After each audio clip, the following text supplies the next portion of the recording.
Like the videos you guys come in. Thanks for being here. Thanks for supporting the show.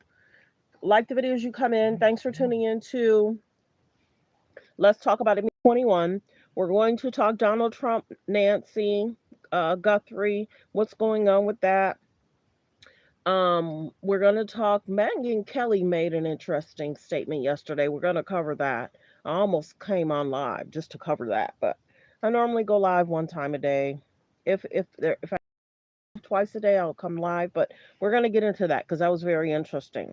If you did not know, Nancy Guthrie's husband came into town. I guess TMZ spotted him yesterday. I did do a short on that. Let me go ahead and do my disclaimer because it only takes people a few minutes once they get my notification.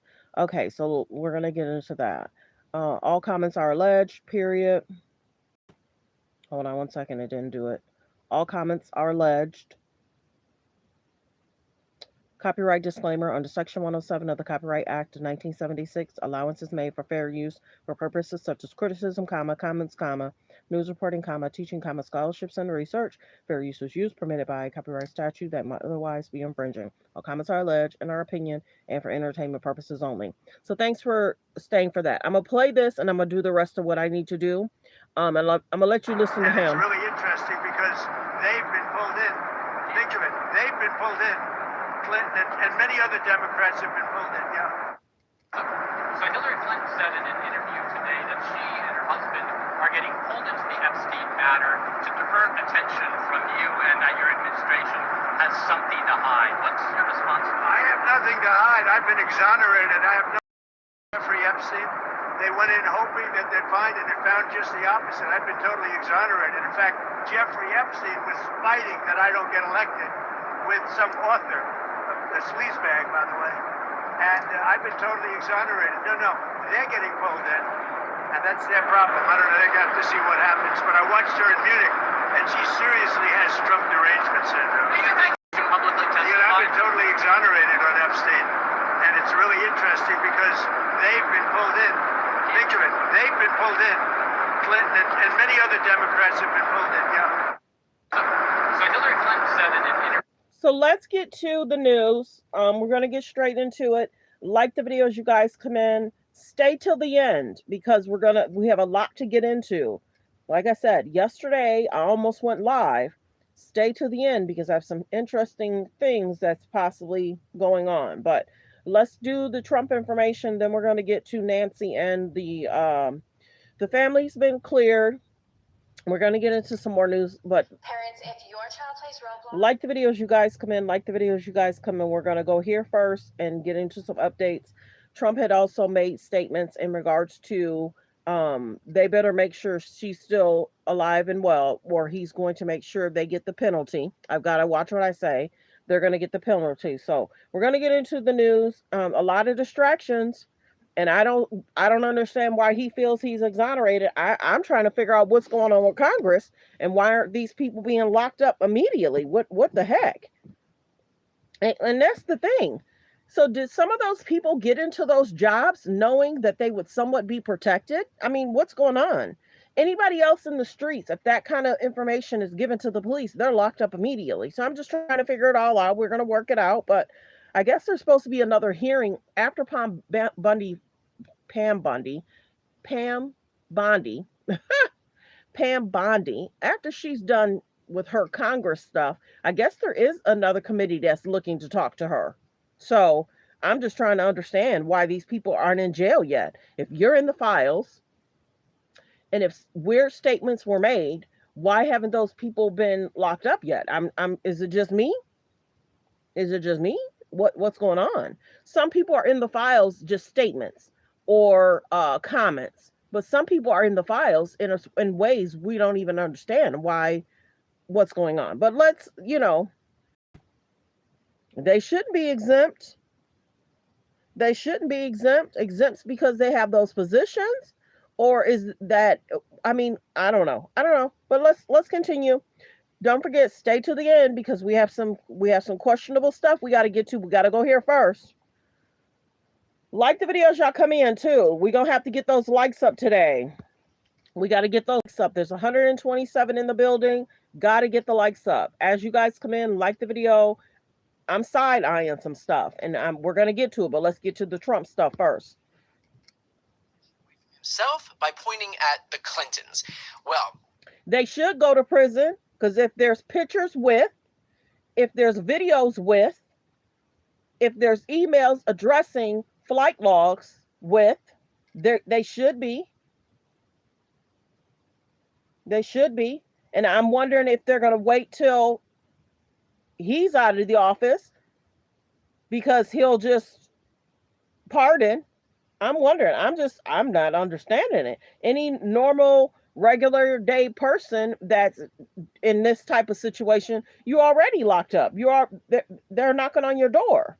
It's just weird to me. Let's continue. Fair use. That might not have been the best idea, considering this is not what Hillary Clinton just said publicly. A law was passed in Congress to require that all the files that have anything to do with them be released. And what we're seeing, I think it's fair to say, is a continuing cover-up by the Trump administration. In fact, when the Attorney General testified last week, it was quite a scene because she refused to answer questions. She diverted attention away from the matters at hand. She refused to look at the survivors. So there's something about this administration's attitude toward this, which I think really leads us to conclude they have something to hide. We don't. We have been willing to say whatever we know. We've even done it under oath. So, to be clear, Donald Trump was hell-bent on making sure that no one was paying attention to him, so he decided to shine a spotlight on the Clintons, who used that spotlight to highlight the Trump administration's cover-up of the Epstein files. No notes, Donald. No notes. And the reality is that Hillary Clinton is absolutely right in terms of what she says here. A law was passed with near-unanimous support in Congress mandating the release of the files 2 months ago that have not yet been released. We're still missing 3 million files that the DOJ has announced they have zero intention of releasing. We've also watched as Pam Bondi claim the files were on her desk and ready to be released a year ago. That never happened. As Trump hauled Lauren Boebert into the Situation Room to get her to remove her name from the discharge petition. As Trump tried to get Thomas Massie primaried because he authored the bill that forced the files release. And of the files that were released, it just so happens that the victim's information was revealed, but the co-conspirators' names were hidden, which I suppose is just one big coincidence. I mean, hell, this isn't even just some conspiracy theory from the left. Marjorie Taylor Greene admitted the extent of this cover-up within the last day or so. What was happening in the background for months leading up to when we finally got it released is we were getting pressure from the... Good morning, good morning. Thank you, Mary, for the gifted. I appreciate you. Thank you for the gifted, Mary. Thank you, thank you, thank you. I appreciate you. Let's continue. Fair use reaction clip. White House. We were getting pressure from the speaker. Do not take your name off this discharge petition. And we're like, why? We're talking about the Epstein files. This is the ultimate promise. This is the ultimate way to provide transparency. This is the ultimate way to take it to the deep state and expose a whole criminal cabal of rich, powerful elites that I believe control everything. And guess what? Come to find out, they do. They do. And so we're like, why? So in the meantime, President Trump is calling it Epstein, the whole thing a hoax. He's calling it a Democrat hoax. He won't have anything to do with the women. He still refuses to have anything to do with these women. Thanks again, Mary. You're a blessing to me this morning. Thank you, thank you, thank you. I appreciate it. Thank you, thank you. So this whole thing is building. The women are saying President Trump did nothing wrong. They still say this. President Trump did nothing wrong. Their attorney says Donald Trump's the only one that helped us. And guess what? That came out in the Epstein files. That he reported Jeffrey Epstein. Yeah. So but Donald Trump is fighting it. President Trump is fighting it. President Trump is yelling at me. The White House is putting pressure on Nancy Mace. They take Lauren Boebert in a skiff. I don't even know what they said to her in there. They are attacking Thomas Massie, nonstop attacking Thomas Massie. And then one day I get a phone call from the president in September, and he is so mad at me. and he's yelling at me, and he's angry at me, and the fact he's like, you're supporting Rand Paul Jr., and he's chewing me out for signing my name on Thomas Massey's discharge petition to release the Epstein files. And I'm trying to tell him, Mr. President, they say you did nothing wrong. This needs to come out. And so we're having this argument. That's alleged. Did y'all see the video when the young girls had blindfolds on? Did y'all see the video of the young girls having blindfolds on? Did y'all see the pictures at Epstein land or island where there were masks on top of the on the walls? So some of these people, some of the situationships, I got to be careful what I say. Some of the situationships, they might not have known who the people were because they had masks on. Epstein had issues above. So the young girls, if you saw the video, press 1 of the young girls had white masks over their face. And they're all like walking in a line. They might be holding hands so they don't run into a wall. But the young girls are on video with I don't know, blindfolds on, white blindfolds of some sort. And remember, there was some type of mask on the wall. So some of these people might not have known who was under those masks, which can be concerning. You know what I mean? So some of these people may not be in the clear because of their name, their file, and if they make sure the flight log matches up with the messages, they might be able to narrow it down of who that person was that went that weekend. And then it's kind of disgusting too. Remember how they had said this little girl, she was a little ... creepy. I'm trying to figure out who said that, because remember they had said, and I have to be cautious of how I say it, how they had said one of the younger girls were very active, which is weird and creepy. But we need to find out. I have to find out who that was, because that person should be in jail, because it insinuates you spent time with that person. So gross. All this stuff should have been released when Biden, all the people, it should have been released when he went to jail. That's a huge cover up, because they wanted to make sure whoever the president was, don't release this. All that should have been released in court. The names, the logs, the people involved, all that should have been released in court. We should not be years trying to figure out who, what, redact. Just like the case we had, Mr. Combs, we had a lot of information there. And remember, we've always used transcripts. So the people's names were in the court case with the transcripts. All that should have been released then. It's not making any sense of the cover up, how it's covered up. It should have been released then when he went to jail. This is what happened. So when we talk cover up, it's a huge cover up. Him releasing it, he got in because people wanted it to be released. And then it's almost like, what's the guy's name? The FBI. Kash Patel act like he don't want to get into it because he doesn't want to be found in contempt. It's almost like they have blinders on. How Pam handled herself, Pam Bondi, how she handled herself is unacceptable. And I told y'all, I felt, in my opinion, until you answer these questions, you're going to be here, sis. It could take 2 days, 3 days. We'll have the assistant in that person's chair because they're older. A lot of these people, there should be an age limit between 30 and 60. Other than that, you can't. You go after 60, because remember, there's age limits on. They want many people to work, right? Up until this certain age. So there's no, you know what I'm saying? And that should be 60. You shouldn't have to work past 60. You should be able to get your full benefits, do whatever. They want you to work dang near until you're ready to croak. Hello? The age limit used to be 60, 65. Now it's, for you to get your full benefits. I just talked to a guy yesterday. Very interesting. Do you know they made him retire within a month before? And if he would have stayed a month after, he would have gotten more benefits or more retirement or something. They said they made him that was his last day. He didn't find out till the last minute that this date was going to be your last date, because if he would have went over to, I think it was March, if he had to quit, retire on like March 30th, 31st.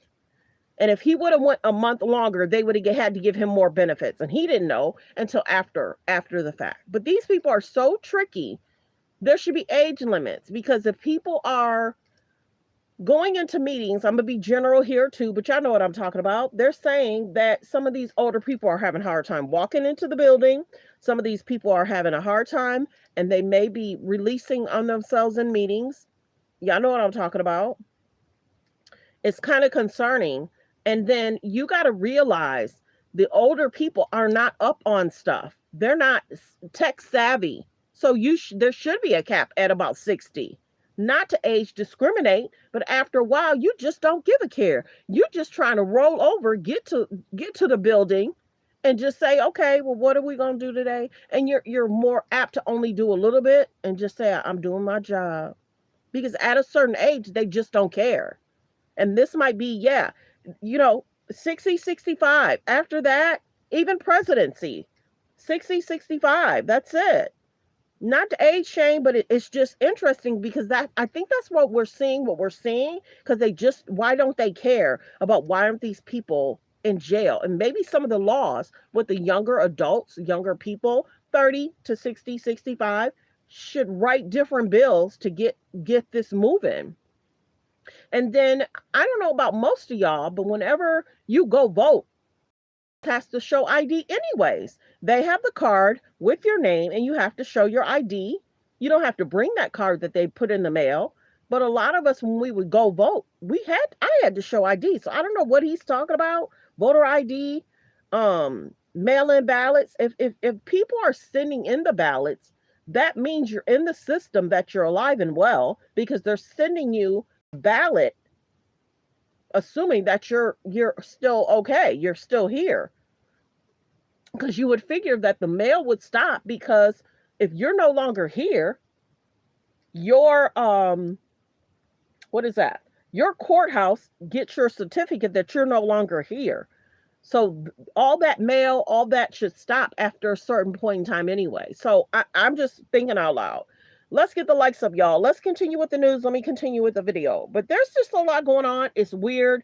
We're side-eyeing. Pam should have to answer. And it's very clear she doesn't want to answer, because she don't want to incriminate herself, and she don't want to break the law. But she shouldn't be able to leave until she answers every question in a way that they can say, this is your proper answer. Would you like to change your answer? Would you like to keep the answer the way that it is? They shouldn't have to assume what her answer is. Okay, you're not wanting to answer properly, so I'll assume that you're answering it this way. It's just weird to me. I guess that's why a lot of people say they don't fool with politics, because it's all BS anyway. Argument, and he tells me on this phone call, he's like, Marjorie, my friends will get hurt. That's it. So if it wasn't already abundantly clear that Donald Trump is full of shit when he says he's got nothing. Well, I can think out loud. I can have an opinion. That's what my show is. I'm a little different than other channels. I'm smart, I'm bright, I'm intelligent, and I can have an opinion on what I feel. Real talk. We talk over here. My show goes really fast. So if you're not, if you can't keep up, this ain't the show for you. In a lot of my videos, I should have 3,000 likes, and I keep the show moving. And a lot of my videos, I should have, 500 to 600 super chats. But my show goes really fast. So you got to keep up over here. So we can have an opinion. People in my comments have an opinion.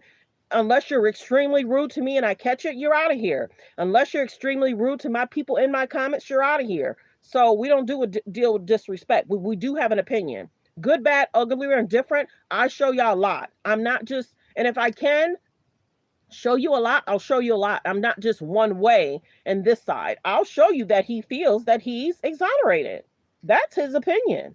I could show you a clip of him, just his face, but I'm showing you a clip saying he feels he's exonerated. I don't have to show you that. So here nor there, let's continue. Nothing to hide. Don't take it from me. Take it from the woman who was so close with Trump that he was literally her entire brand. Now, back to the Clintons. Look, I want to make one thing abundantly clear. If they have done something wrong, anything wrong, they should 100% be held to account. Facts. My political ideology is not blind devotion, blind fealty to any individual. This is not a cult of personality, nor should it be. And they should be forced to testify. I'm actually in favor of compelling them to go before Congress to discuss what they know, not just because it is the morally correct position, but because it then creates a precedent where all former presidents and their family members who've had associations with Jeffrey Epstein can be compelled to answer questions under oath in front of Facts. Congress. Facts. And nobody should be above the law, regardless of political party, Facts. regardless of position within that political party. As Ro Khanna says, we need to eliminate the Epstein class. But I do have to say, taking a step back. Yeah, as y'all know, I'm sorry, I got to tell you who we're listening to. We're listening to Brian Cohen. So let's continue. Is objectively amazing Fair that use Donald Trump reaction tried clip. so hard to diffuse attention off of himself by pointing to the perpetual scapegoat on the right, the Clintons, who are now shouting from the rooftops that Trump himself is engaged in a cover-up. So in retrospect, maybe not the best scapegoat for Donald Trump to be pointing everybody's attention to at the end of the day. You're watching No Lie with Brian Tyler Cohen. Next up are my interviews with Jamie Raskin, Robert Garcia, and Liz Oyer. No Lie is brought to you by Shopify. Starting something isn't just hard, it's scary. So much work goes into this thing that you're not entirely sure is... Hold on, let's go past his ad. Like the videos, y'all come in. Like the videos, y'all come in. Let's get the likes up. I can't play that today, y'all. You got to stay to the end because I have some interesting stuff to tell y'all, show y'all. Very interesting that came out yesterday. I almost went live yesterday. I really did. Like the videos, y'all come in. Stay to the end because it's going to get interesting. And like I did my short showing that SAVANNAH husband allegedly flew into Arizona, probably to give her comfort, show her some love.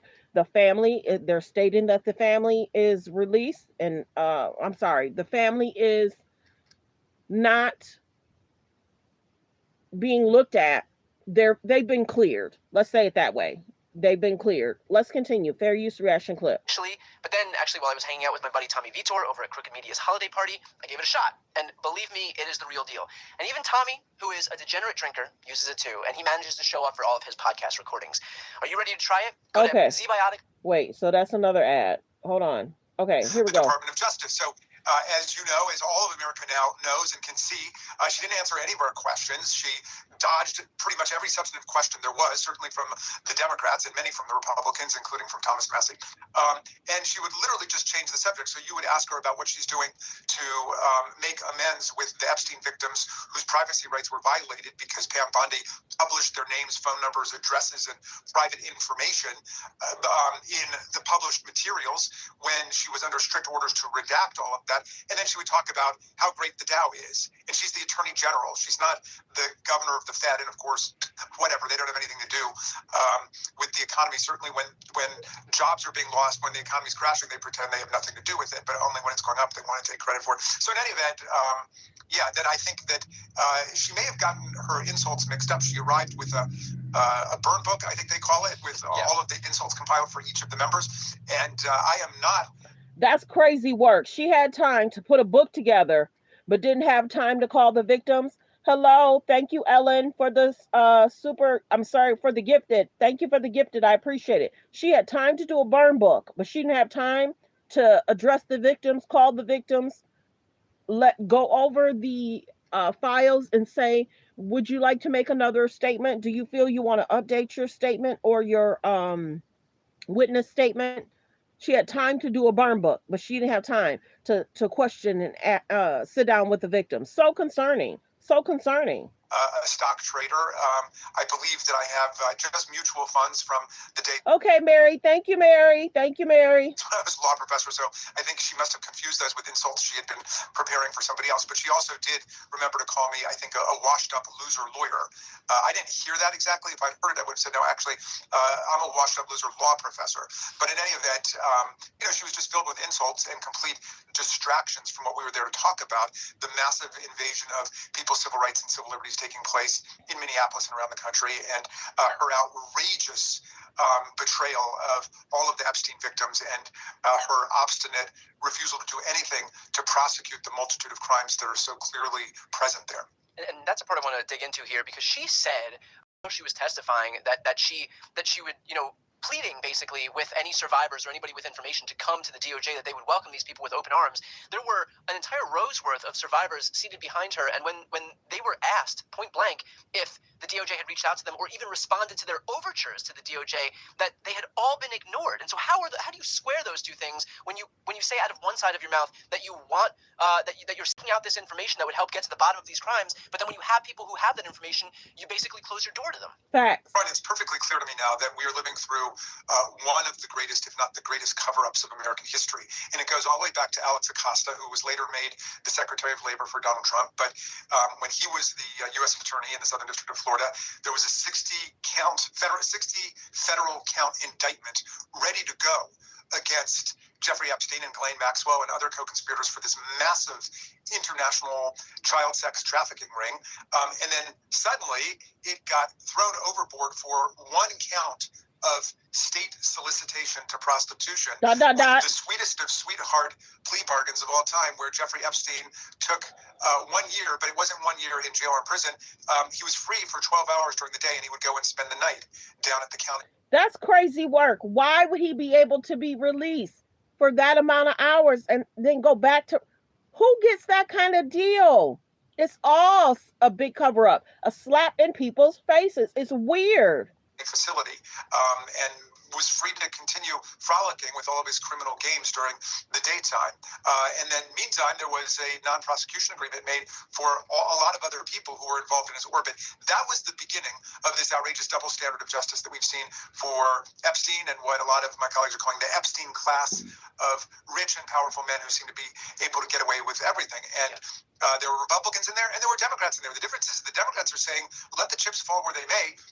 All of those crimes should be identified and prosecuted, and anybody who raped an underage girl should be going to prison. Anybody who participated in human trafficking should be going to prison. They should. Let's get the likes up, you guys. We have 169 in the building. The likes should match the views. Let's get the likes up so we can continue. The likes should match the views. It is free to hit the like. Free to hit the like. Please hit the like button. Let's 80 people. Please hit the like button. Double tap the screen or hit the thumbs up above the video, below the video. Let's get the likes up, y'all, so we can continue. Thank you. Let's get the likes up so we can continue. You're going to want to stay to the end. I got some information and I'm side-eyeing certain situations. Let's get the likes up. You're going to want to stay to the end. You know, a lot of times I don't almost go live at night. I almost went live last night, but I have things I be having to take care of. So let's get the likes up. Let's continue. I'm going to come back in 5 minutes. We got to get the likes over 100, though. Let's continue. Fair use reaction clip. Regardless of political party, you will never hear the Republicans, except for Thomas Massie and one or two others, say that. Because for them, Donald Trump is, by definition, always innocent, or as he said today, 100% exonerated. Right. So hold on, because they're about to be a commercial. I'm about to play this so y'all can hear what Trump said. Now this commercial goes past. She and her husband are getting pulled into the Epstein matter. You'll hear him speak louder in a minute. From you and that your administration has something to hide. What's your response? I have nothing to hide. I've been exonerated. I have nothing to do with Jeffrey Epstein. They went in hoping that they'd find it and found just the opposite. I've been totally exonerated. In fact, Jeffrey Epstein was fighting that I don't get elected with some author, a sleazebag, by the way. And I've been totally exonerated. No, they're getting pulled in. And that's their problem. I don't know. They got to see what happens. But I watched her in Munich, and she seriously has Trump derangement syndrome. Do you think that she should publicly testify? You know, I've been totally exonerated on Epstein. And it's really interesting because they've been pulled in. Think of it. They've been pulled in. Clinton and many other Democrats have been pulled in, yeah. So let's continue. Fair use reaction clip. Let's continue to get the likes up, everyone. Thank you for being here. Thanks for tuning in. Hold on. I would say the unredacted files, but from all of the reporting and everything I've heard from your colleagues, they're largely not unredacted. You had the opportunity to go through and look? Yeah, I think because I'm local here, right near D.C. in Maryland, I think I was the first person to get over there, and I spent 4 or 5 hours there. So, wow. in your time that you've spent looking over these files, did anything strike you? Was there anything that you hadn't known before? Any information that you can share on the existence of co-conspirators? Well, there are a couple of interesting things that I will share with you, but I do want to start with the big picture here, Brian, which is I want you to think about the various levels of redaction and evasion that are taking place. First of all, there are 6 million documents, and Pam Bondi said, we're just going to show you 3 million. 3 million of the others are duplicative. Well, if they're duplicative, just release them. But in any event, we know they're not duplicative because a number of the victims said they were looking for the memos, the prosecutorial memos of their original victim statements, and they're not in there. So those have been withheld, along with a number of other. That's crazy. The victim statements? That's crazy. You got to have the victim statements. What do you mean they're being withheld? For a reason. Hello? Where's the proof? The victim statements. Let's continue. Fair use reaction clip. Documents, including the original trial memorandum that had been written by the Department of Justice. They've suppressed that. So they're hiding a lot of stuff there. So that's the first level. Actually, let me start again. The first level is really everything that's been destroyed. Anything that's been destroyed or just disappears is the first level. Then we got That's concerning if things have been destroyed too. They should be held accountable for that too. So if there's 3 million files, we should have all 3 million files. So if somebody's hiding something, somebody has to take accountability for that too. Stuff that still exists, but they don't want us to see. And so that's part of the 3 million documents they're not showing us. Then we get to the 3 million documents that they've shown us, but 200,000 pages of those have been partially or completely redacted, entire pages that are just blacked out, deleted out. Okay.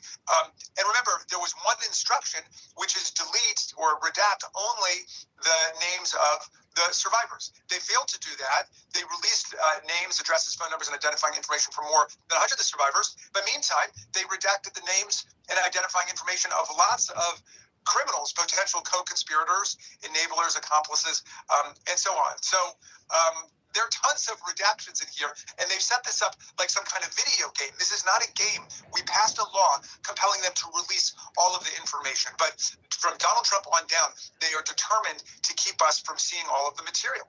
Crazy The second work. part of that question, was there anything striking that you found that Yes. you hadn't known before?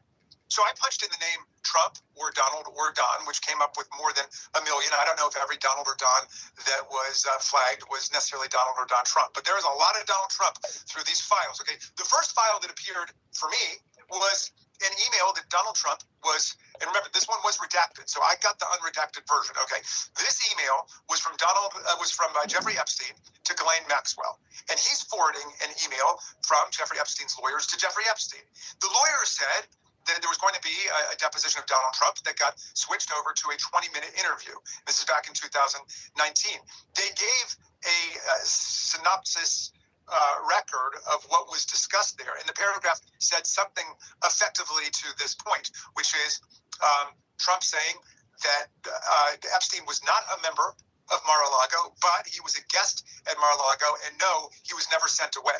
And so the Epstein team seemed to be pleased by this. Whether or not it was true, I don't know if he was sent away and Trump decided to lie about it then, or he wasn't sent away and he told the truth about it. Who knows? But we do know that whichever is the case, it is the opposite of what Donald Trump is saying now. He is claiming that he did, in fact, send Epstein away and somehow exiled him and expelled him from Mar-a-Lago and his estate. And that is at odds with what was recorded, at least in this memo. So there's a lot of stuff in there, but I think that we're certainly not going to find any direct evidence of crimes by Donald Trump, because I'm sure that's the first thing that team of 1,000 FBI agents were looking for when they went to scrub everything clear. Well, when you listen to the video that most of people did last week, remember how that congressperson spoke out to Pam Bondi saying he feels that she's what's the word? You've lied under oath? Go back and listen to that. What she said, what he said about the driver, that's concerning. If y'all watched the video last week, that what that congressman said about the files, about the driver, that in itself is concerning. And he felt that Pam Bondi lied under oath. Let's continue. Fair use reaction clip. There's about 168 in the building. Please hit the subscribe button. We're trying to hit 50K by next month, you guys. I'm 3,000 away. I already should have hit that beginning of January.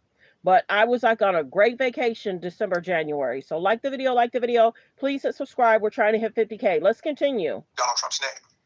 You know, we have enough evidence now of the existence of these co-conspirators. For example, I spoke with Congressman Ro Khanna, and he had searched first and foremost for that email that was sent from the child sex trafficking unit years and years back about the existence of 10 co-conspirators. So there are co-conspirators that are alluded to in the Epstein files. I also spoke with Congressman Robert Garcia yesterday, and he spoke about the fact that there were also recruiters in the Epstein files that are now coming to the surface. So if there are the existence of these co-conspirators, and more information is obviously going to come out, how does Kash Patel and Todd Blanche get off saying that there's nobody else, that Jeffrey Epstein just trafficked more than 1,000 girls to nobody, when we know, based on what we've seen from these files, that those people do indeed exist? Facts. My name is Julie, and I live in Sheepshead Bay. Like the video, like the video. He went to jail. Maxwell went to jail. So they went to jail for what? And how is it that it's only Epstein and only Maxwell? And now they're saying the picture of her or the video of her, why doesn't she look like herself from years ago? Was there a switch of individuals? Like the video, like the video. So much going on. Continue to get the likes up, you guys. We should already be at over 100 likes. Please double tap the screen to get the likes up, you guys, so we can continue. The likes should match the views. Please double tap the button. Thank you. Double tap the button to get the likes up, and thank you. Let's continue fair use reaction clip. Hold on, I gotta turn the volume up. Right. They're basically saying that there were two people Hold on. who committed crimes. I'm gonna rewind that's it. the first thing that team of 1,000 FBI agents were looking for when they went to scrub everything clear of Donald Trump's name. You know, we have enough evidence now of the existence of these co-conspirators. For example, I spoke with Congressman Ro Khanna, and he had searched first and foremost for that email that was sent from the child sex trafficking unit years and years back about the existence of 10 co-conspirators. So there are co-conspirators that are alluded to in the Epstein files. I also spoke with Congressman Robert Garcia yesterday, and he spoke about the fact that there were also recruiters in the Epstein files that are now coming to the surface. So if there are the existence of these co-conspirators, and more information is obviously going to come out, how does Kash Patel and Todd Blanche get off saying that there's nobody else, that Jeffrey Epstein just trafficked more than 1,000 girls to nobody, when we know, based on what we've seen from these files, that those people do indeed exist? Right. They're basically saying that there were two people who committed crimes, Ghislaine Maxwell and Jeffrey Epstein. Yeah. And Crazy. they ran $1 billion global child sex trafficking ring with no customers, no accomplices, no co-conspirators, and so on. I mean, it's absurd. It's ridiculous. But obviously, everybody on the government team has signed up for the Trump orthodoxy to try to make the whole thing go away. And what exactly is he afraid of? Well, there are different theories out there, but there's no hard proof yet. But it will come to light exactly what it is that Donald Trump is trying to sap. If you're watching from a tablet, press 1. You should be able to double tap, and then you'll see the thumbs up. Yeah. If you're watching from a tablet or a phone, you should be able to double tap. I don't know what he's saying, and maybe he's saying BS to him. Let's continue. Fair use reaction clip. With all of these moves to complicate and undermine an investigation. Congressman, you were a constitutional law professor prior to becoming a member of Congress, and so you'd be able to speak to this little bit of history better than I think anybody would. But as it relates to... Yeah, from my phone, I can always double tap. You should be able to double tap. YouTube makes it easy. It used to be, and if I'm on my tablet, I have to double tap, and then I get the icon to thumbs up. From my phone, I have a tablet. I have a bunch of stuff going on here. When I double tap from my phone, yeah, I was able to hit the like earlier. Thanks for being here. Let's continue. Let's get the likes up. 500. Let's see. There's 157 in the building. Please hit subscribe, everyone. Please hit subscribe, and thank you. Let's continue. Fair use reaction clip. Where's the justice? Let's continue. The Watergate cover-up. How could that situation be analogous to what we're seeing right now in the aftermath of the Trump administration? Well, I mean, the Watergate looks like a Cub Scout prank compared to what we're living through right now. I mean, we're seeing the most thoroughgoing, systematic attack on the Constitution, the Bill of Rights, the separation of powers, individual liberty and freedom that we've seen in the country essentially since the days of civil war and slavery, where part of the country was literally at war with freedom for another part of the country, and that's kind of where we are now. Where if you're on Trump's team, then you can get away with any manner of corruption and self-enrichment. But if you're considered an opponent, they will try to use the full force of the federal government against you. But in terms of the consequences for the people involved, like the attorney general, for example, during the Nixon era, how can that situation inform where we are right now? Because I think a lot of people are seeing all of this stuff play out and seeing criminal activity take place, and that would be bad enough unto itself. That there's no accountability for the people who committed these crimes. But there's another layer of criminality in that people at the top of the DOJ, are participating in a cover-up, and by the way, defying the law while they're doing so. I mean, the Epstein Files Transparency Act mandated that all these files be released over a month ago, almost 2 months ago at this point, December 18th, and here we are. And so, on so many different levels, we're seeing laws being broken. But how could the situation during Watergate be instructive for what we're seeing right now? Well, Richard Nixon's attorney general did go to jail for covering up and entering as a complicit partner in criminality. The difference today, of course, is that Trump has completely corrupted and contaminated the entire Department of Justice and also the judiciary, so that he's got a get-out-of-jail-free card with Trump versus United States, the Roberts Court's decision on presidential immunity that Richard Nixon could only have dreamed of.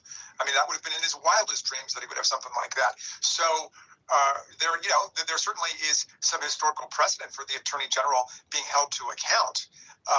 And one can only hope that it would happen here. But Donald Trump has proven he is willing to absolutely go nuts like a mob boss and issue pardons to everybody, and to use the protection of the Roberts Court as much as possible. On the other hand, he's massively unpopular. He's sinking in the polls. Democrats are winning all over the country, and there is a renewed pressure to vindicate our Constitution and our Bill of Rights. And that's the struggle that we're in. We're in the fight of our lives right now. Last question here.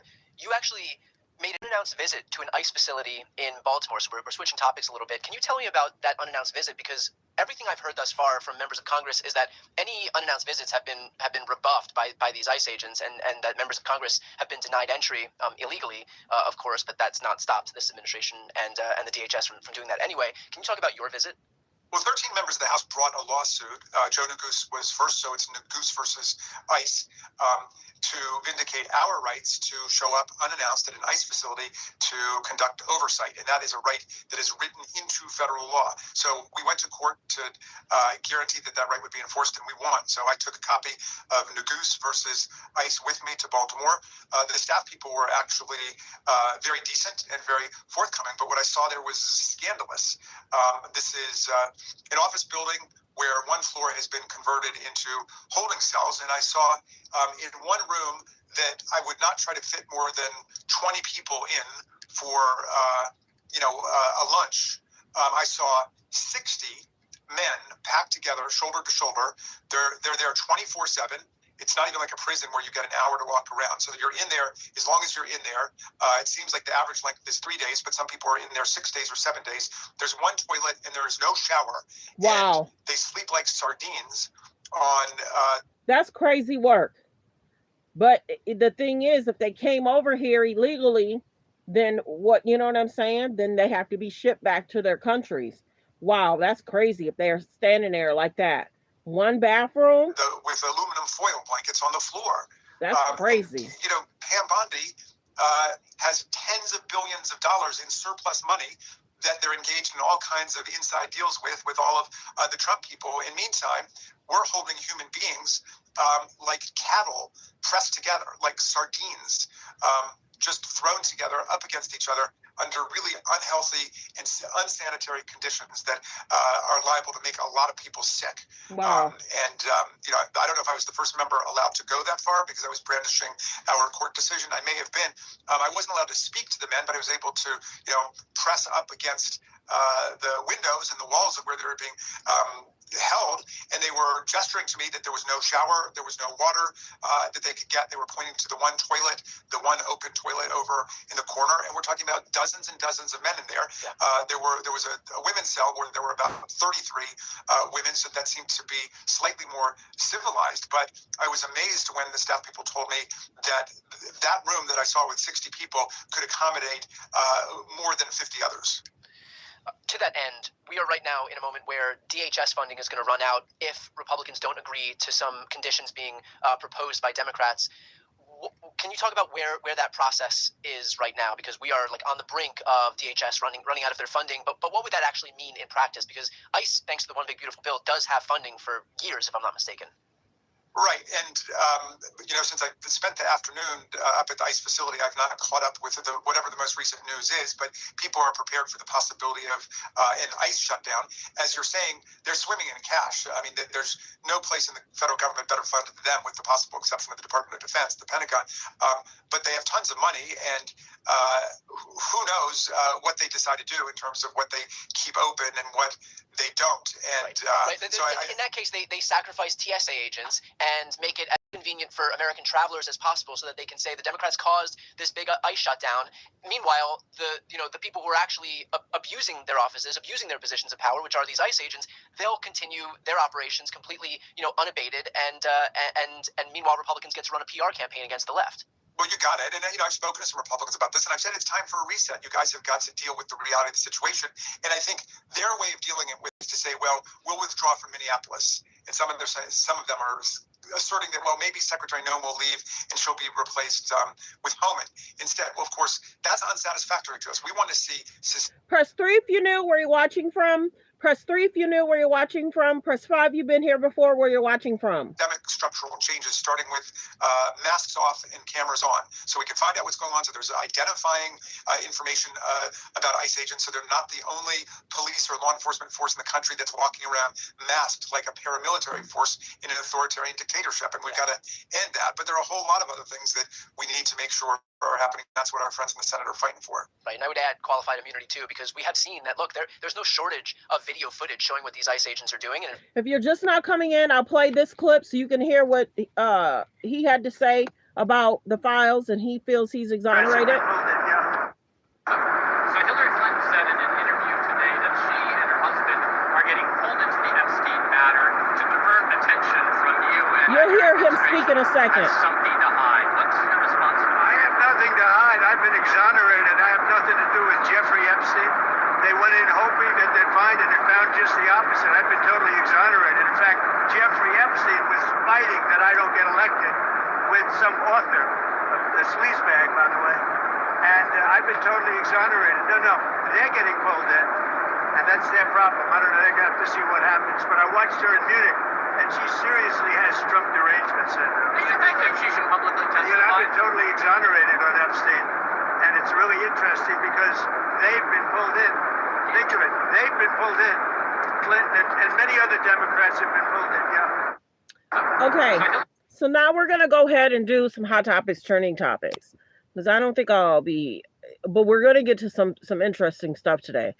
Okay, so Jaden Smith basically says he wants to open up a Skid Row building to serve breakfast, lunch, and dinner. If you guys did not know, Jaden has been questioned a lot about his outfit, his hair, what's going on. The one good thing he is trying to do is feed the hungry and needy. But many people have been questioning his outfit, his style, his hair. Go look it up. Very interesting. What's going on with Jaden? I appreciate what he's doing for the homeless and hungry, but what's going on? What narrative are they asking him to push? You know what I'm saying? It's concerning in regards to the celebrity children and how they're looking, acting. It's almost like a narrative of being pushed. That's all I can say. And y'all know what I mean. So let's continue. Fair use reaction clip. We're just going to get to some hot topics, trending topics. They're asking him about Valentine's Day. Did you do anything for Valentine's with her? Did you give her flowers? I better not tell you that. He hesitated. That's the toughest question. No, she's very, I'm proud of the fact, her movie's so successful. It's a tremendous hit. And she does a good job. She does a very consequential work. I think you're going to see in the end that she's going to go down as one of the truly great first ladies. When you see what she's doing with Russia, Ukraine, and so many of the other things she's doing, she's done a good job. She works very hard. Did you have any Valentine's Day plans with her? So Valentine's Day plans. I'm wondering if Melania wants to even be seen or spotted. Okay, this is interesting. It's being reported that Vivica Fox and Shamar Moore are going back to the Young and Restless after 30 years. Love me some Shamar Moore. Ooh wee. Man, I'm telling you, some of our brothers are so fine. They age with time so fine. Samar Moore is some of our ladies' favorite person.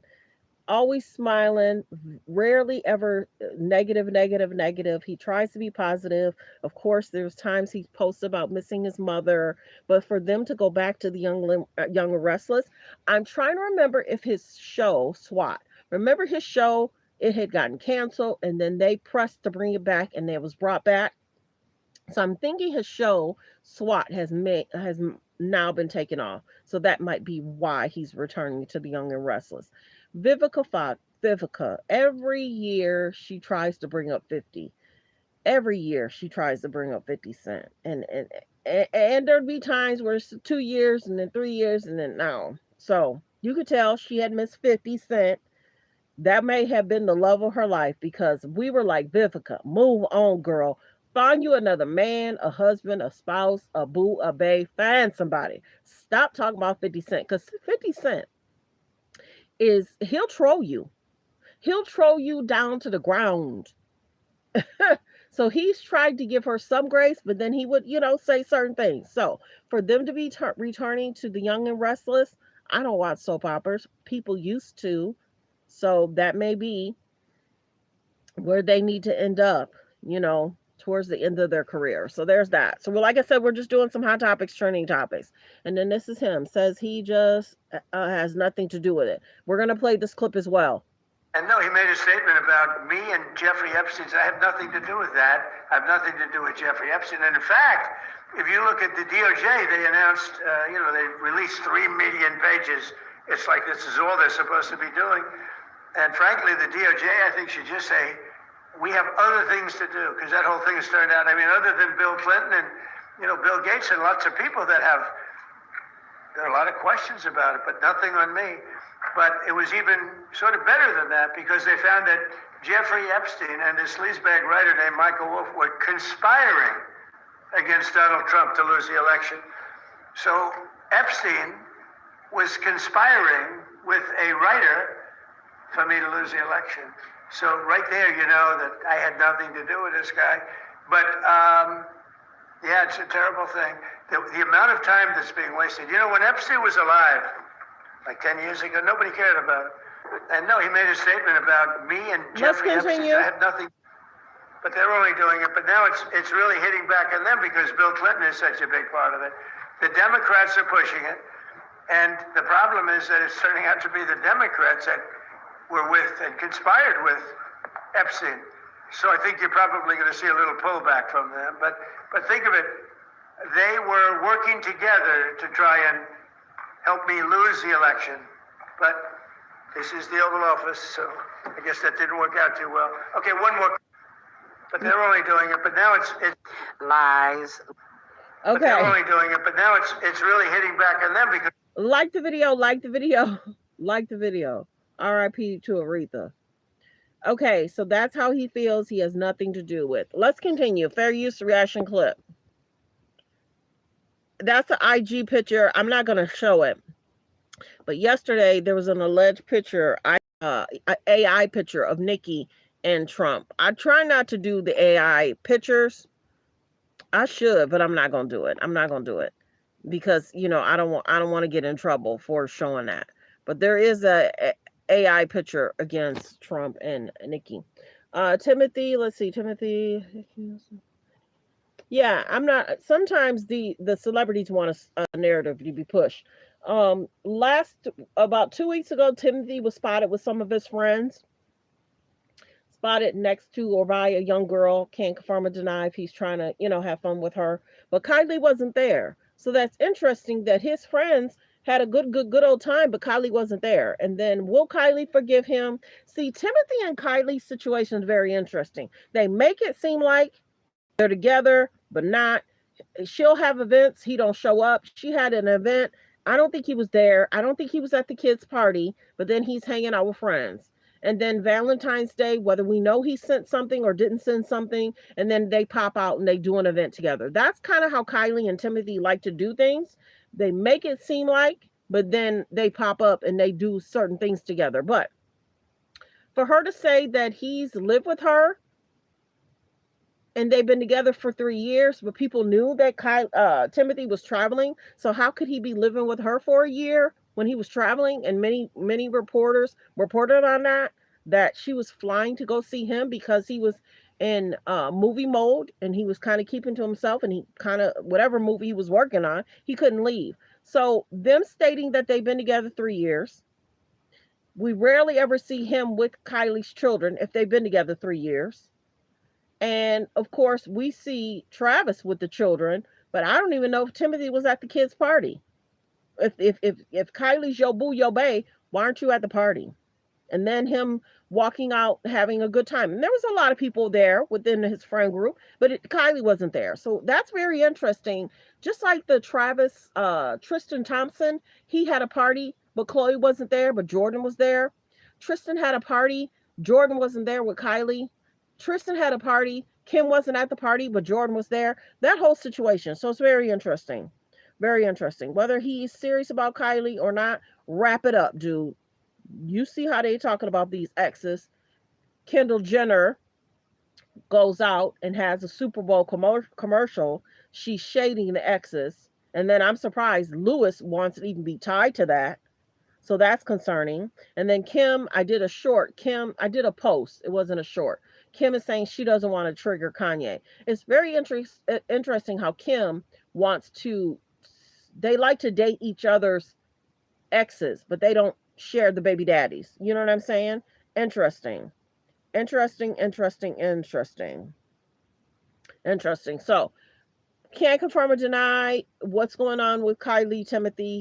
He had a good time with his friends. He was all smiles. I can't confirm or deny if he was hanging out with that girl. Don't know, but it's interesting that Kylie wasn't there.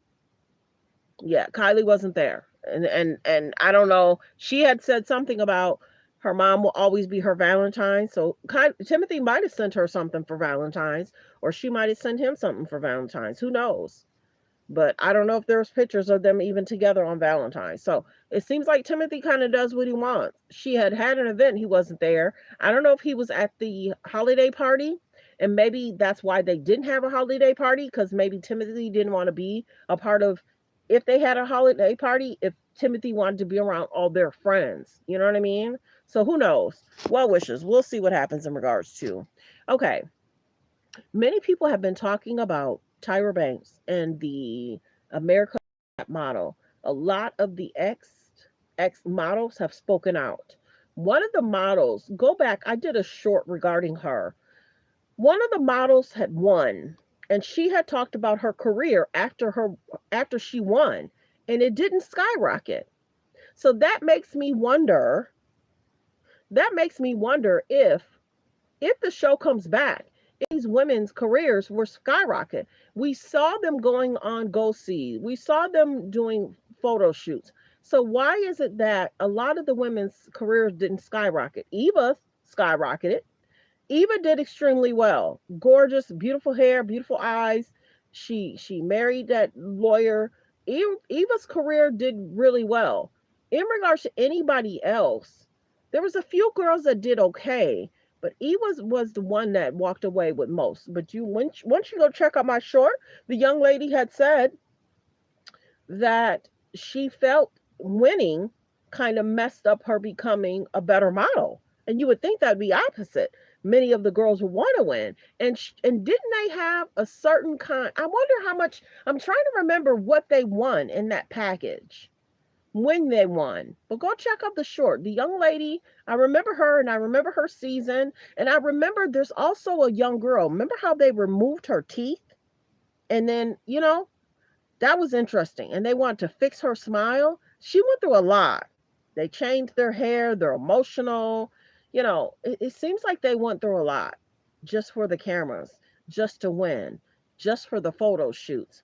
And you know what? You could tell they would know in certain season what someone's biggest fear was, whether it was being in a closed space or a certain animal. So you could tell when a certain person, that's their biggest fear, and they wanted that person to be around them, and they would get a reaction. So some of these reality shows, some of these producers have issues.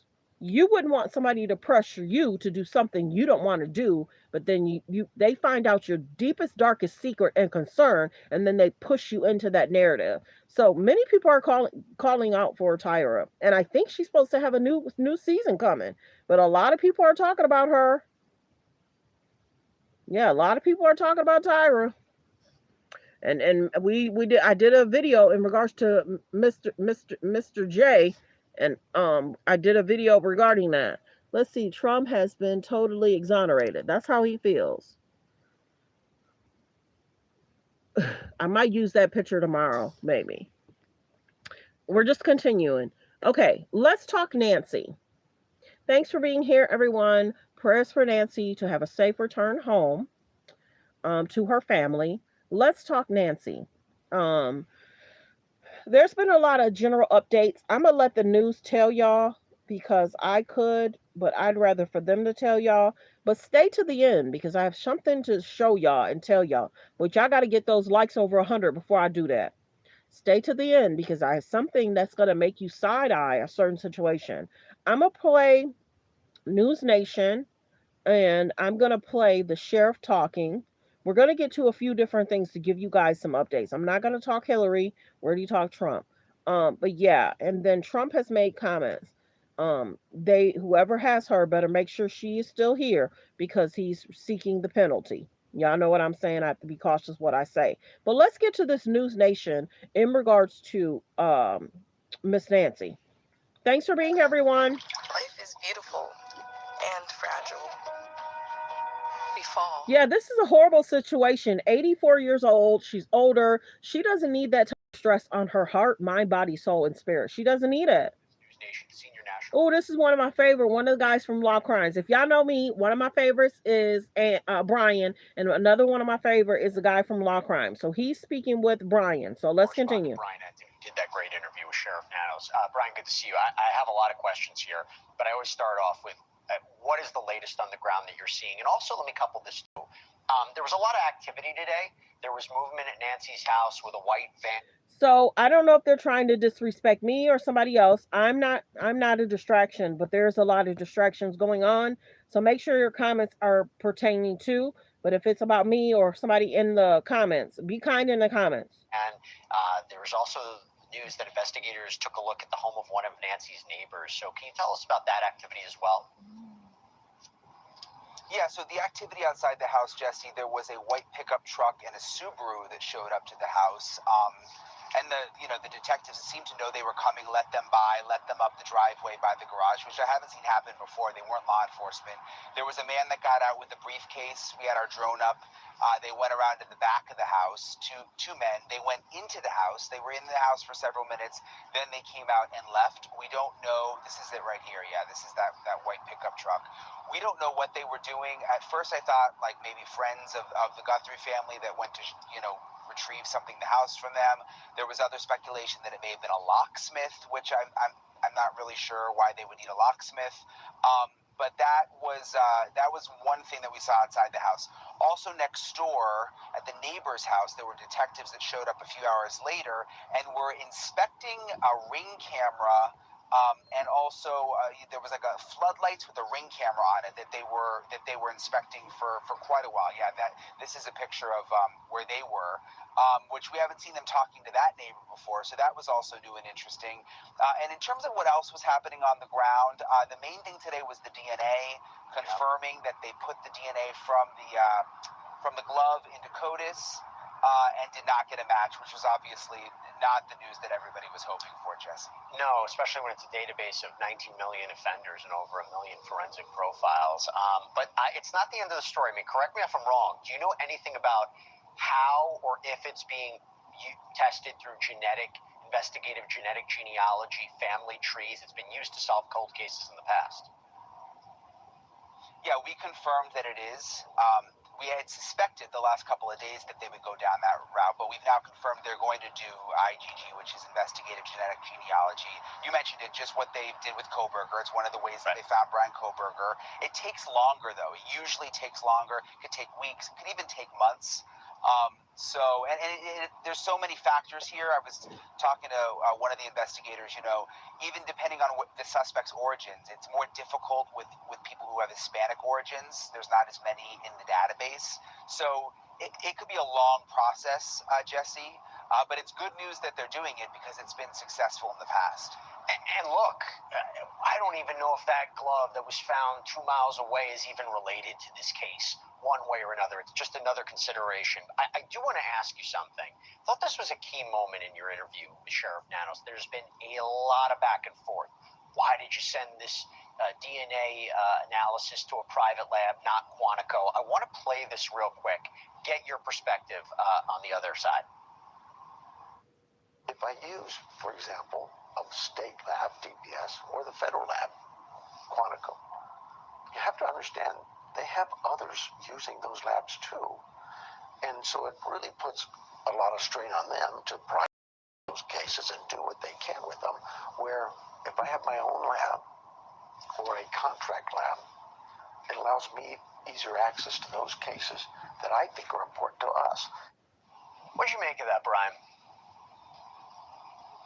Well, look, it's a different story than what we're hearing from FBI sources. I mean, they have said that they wanted it to go to Quantico, specifically because they thought it would be fast, especially with the glove, because what we were told last night by FBI sources is that the DNA had to come back to Arizona before it could be put into CODIS, whereas if it had just gone to Quantico, they would have saved time and been able to put it directly into CODIS.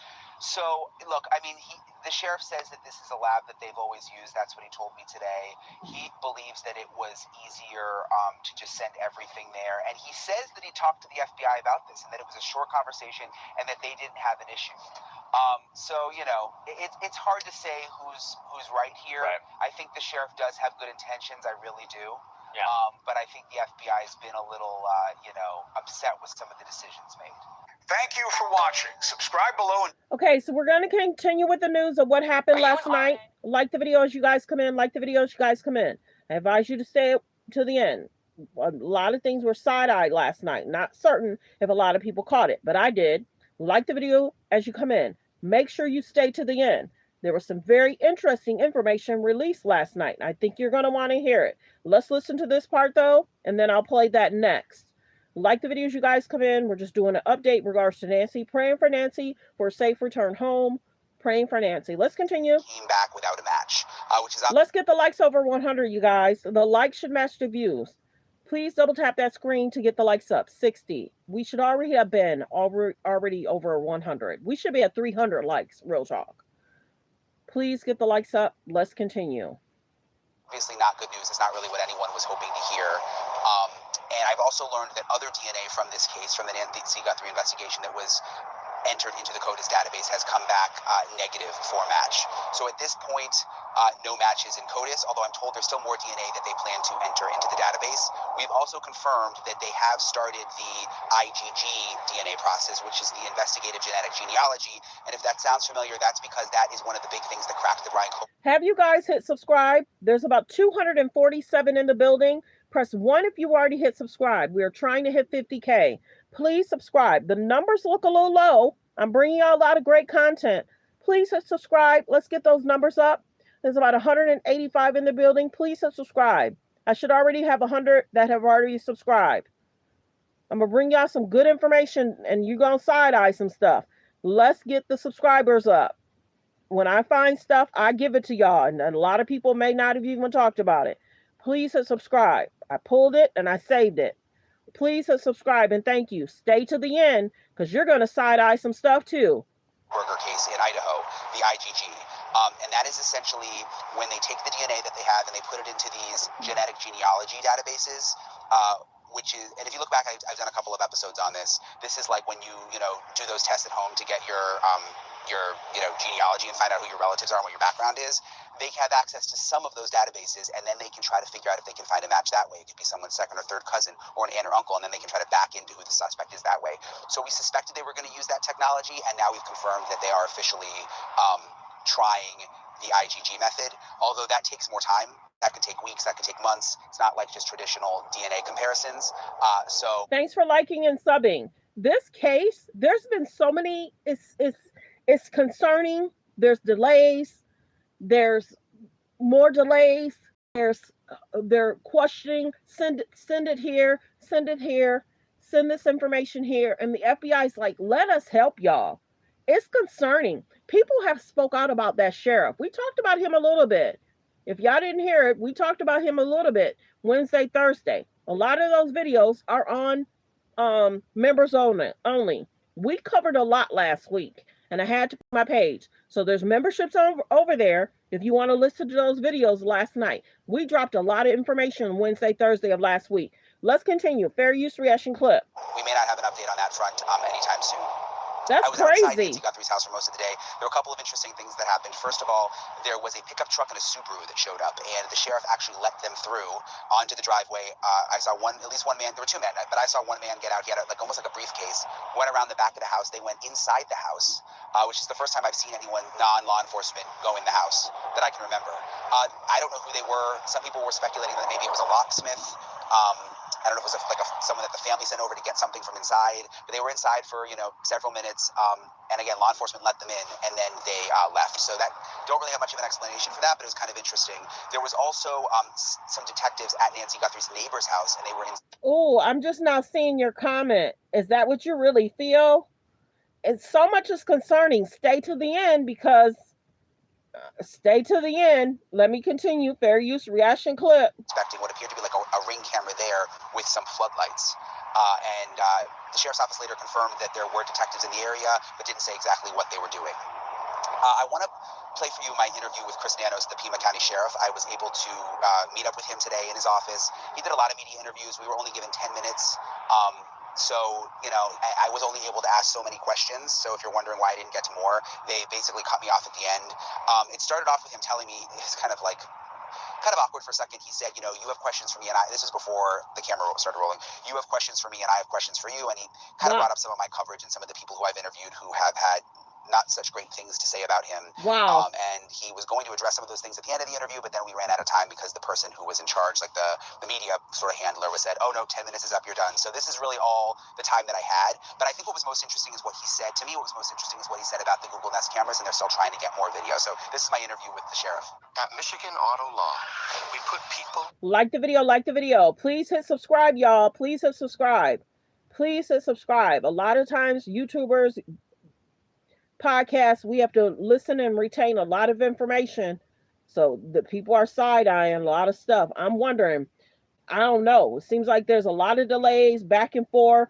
They say the sheriff like to hold grudges. So concerning. Why are there so many delays and distractions regarding this situation? Why would they release the home back to the family 2 or 3 days later and mess up the actual crime scene? The family should have never been able to get the home back after 3 or 4 days. Then allegedly, reporters went into the home. Hello? And then they taped it off again. And then, remember, there was a pizza delivery guy. There was an Amazon guy trying to deliver stuff. That whole house, there should have been orange cones by the driveway. Period. People should not have been able to walk up, be near, be by. Period. There has to be some kind of checklist. When somebody goes missing, there's things that you have to do to protect the location. There's so much stuff we're asking. Where was the alarm system? Why didn't the alarm system go off? Did the neighbors hear her scream, holler? Was the doors locked? Not locked? What's going on? Let's continue. Fair use reaction clip. Hold on. I have to let this commercial go past first. Please hit subscribe, you guys. Stay to the end. There was some side-eye stuff yesterday. Stay to the end. Side-eye stuff yesterday. The sheriff, appreciate it very much. I know that you. So right now he's talking to the sheriff. Let's listen to what he had to say. Please subscribe and thanks for being here. The FBI were able to get those surveillance photos off the camera in the front of the house. Any progress on the other cameras? Can you do the same thing? Boy, I'm hopeful. Here's what happened there. So we, of course, that camera we don't have, right? It was taken, removed from the scene, but we knew it existed. And we asked, I think it's Google, asked Google, hey, what can you do with this? And we gave them the other cameras and asked the same. And they said, well, there's not a subscription here. And it is hard because it overwrites itself, right? There's not a subscription. I'm going to see if it plays louder on this side. This is my loud one, though. Hold on. Well, there's not a subscription here. And it is hard because it overwrites itself, right? I don't know how many hours, maybe it's every 36 or 72, whatever it is. This one plays louder. He has a deep voice. But you know what, Sheriff? We'll try.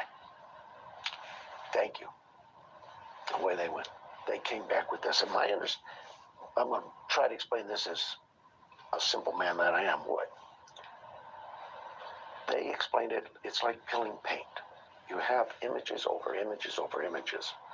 And you want to get to that 8th layer or the 6th layer.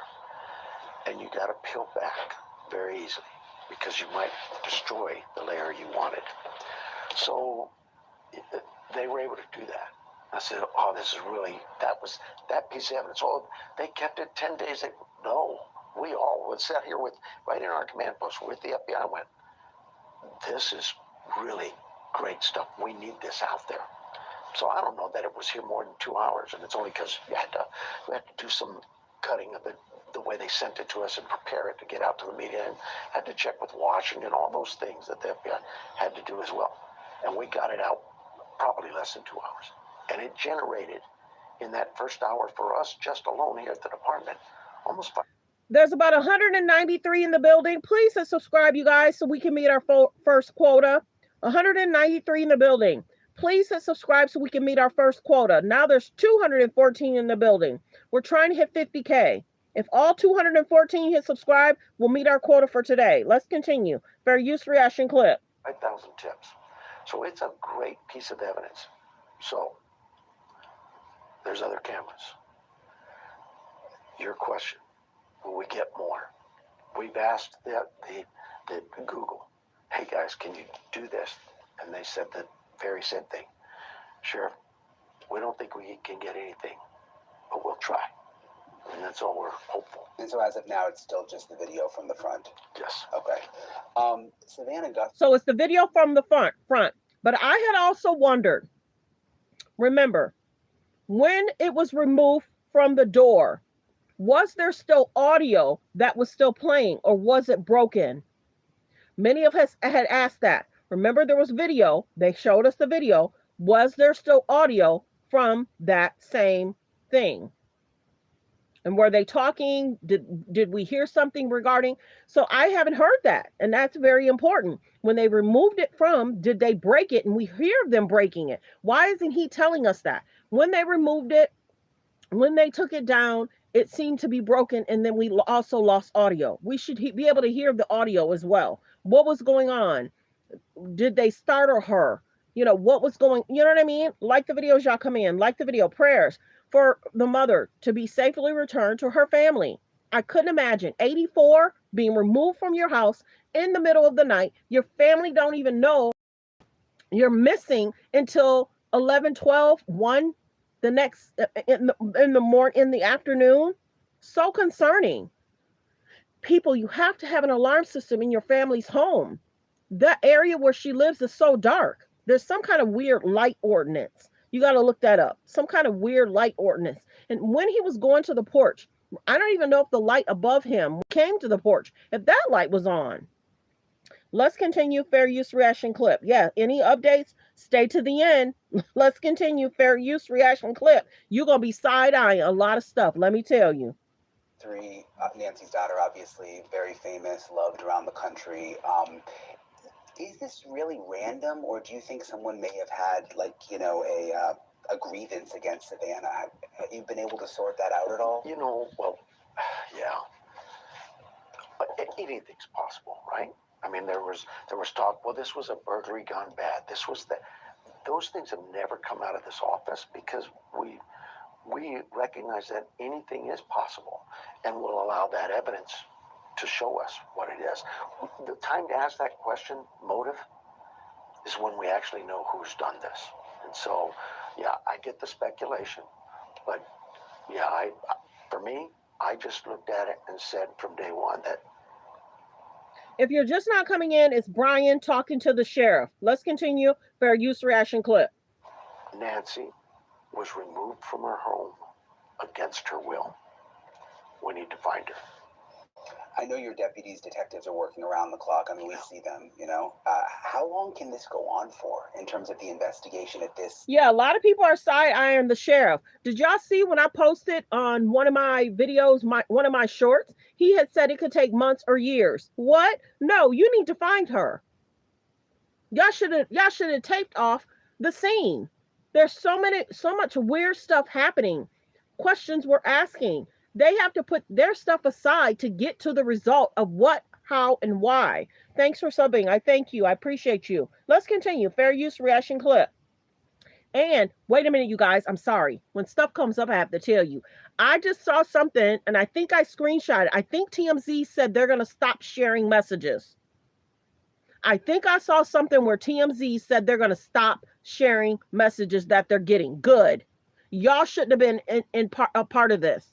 You should have let the sheriff handle it. You should have let the FBI handle it. TMZ should have never been making statements, comments, nothing. Nothing.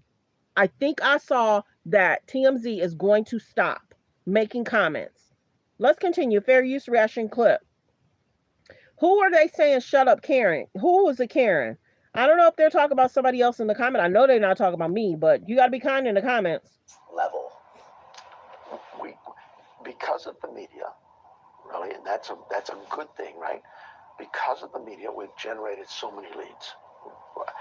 I know last Wednesday we had 18,000 leads. The FBI had 14, so you're talking over 30,000. We're probably closer to 40 or 50,000. As long as those leads keep coming, we'll keep at it. I know you said you can't for the investigative reason. Yeah, because the biggest thing was when TMZ said, oh, they're seeking 1 Bitcoin. And then once the reward went up to 100, then they were like, I'll take half and I'll take half later. Many people were like, TMZ, you're sharing what's being alleged. Be quiet. Be quiet. Because as soon as that reward went up, they wanted that reward. But they don't want to take the reward because alleged their background. And remember, he kept saying, he says, he feels. How you know it's a he and not they? It's very interesting in regards to TMZ. I saw something, and I don't know if it's coming from TMZ. I think I saved it. If that's, I'm trying to remember. I think I screenshotted it. So if I do it, I'll do it as a post later and you'll be able to see it. But yeah, TMZ should have been quiet. Many people felt click views. And then remember how TMZ was like, if this is fake, we're going to find you. How is TMZ getting emails and they can't track the email or where that's coming from? We get alleged the news station, even with the news station. How is the news station getting emails and you can't track where those emails are coming from? Hello, that should be changed. Whenever a weird email comes in or a threatening email, they should be able to track that. They should be able to track this Bitcoin situation. You get the money, what bank, what time, what was removed, how much was removed, how much was transferred, what bank did it get transferred from, whose account is that? We have too much technology where we should know who is who. And even here with YouTube, we can see who the people are. Why can't TMZ see who these people are sending him letters, asking for ransom money? We just want Nancy safely returned home to her family. It's concerning. Let's continue. Fair use reaction clip. There's so many side-eye people that we're looking at. Stay to the end because you're going to keep side-eyeing. Stay to the end. I'm going to show y'all something from yesterday.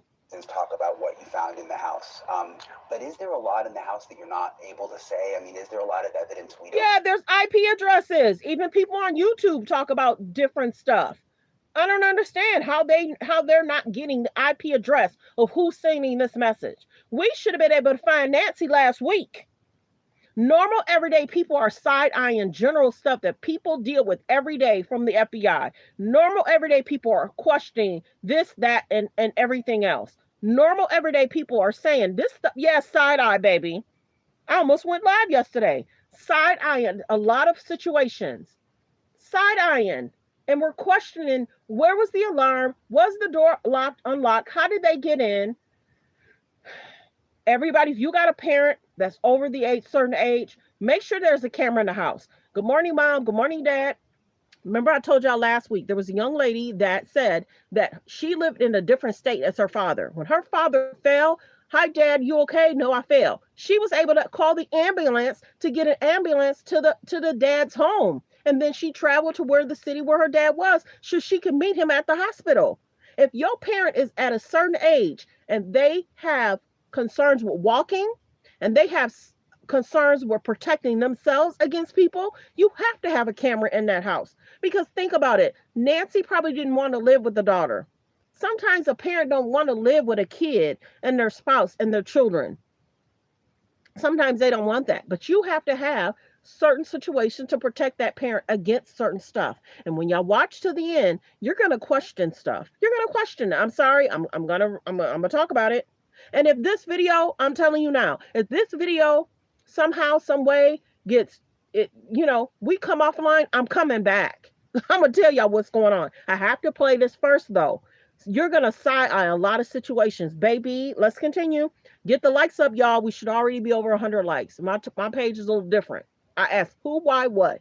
I want to look under the box, over the box, around the box, in the box. How was the box made? Where was the box made? My page is a little different. I debunk stuff over here too. You gotta subscribe. And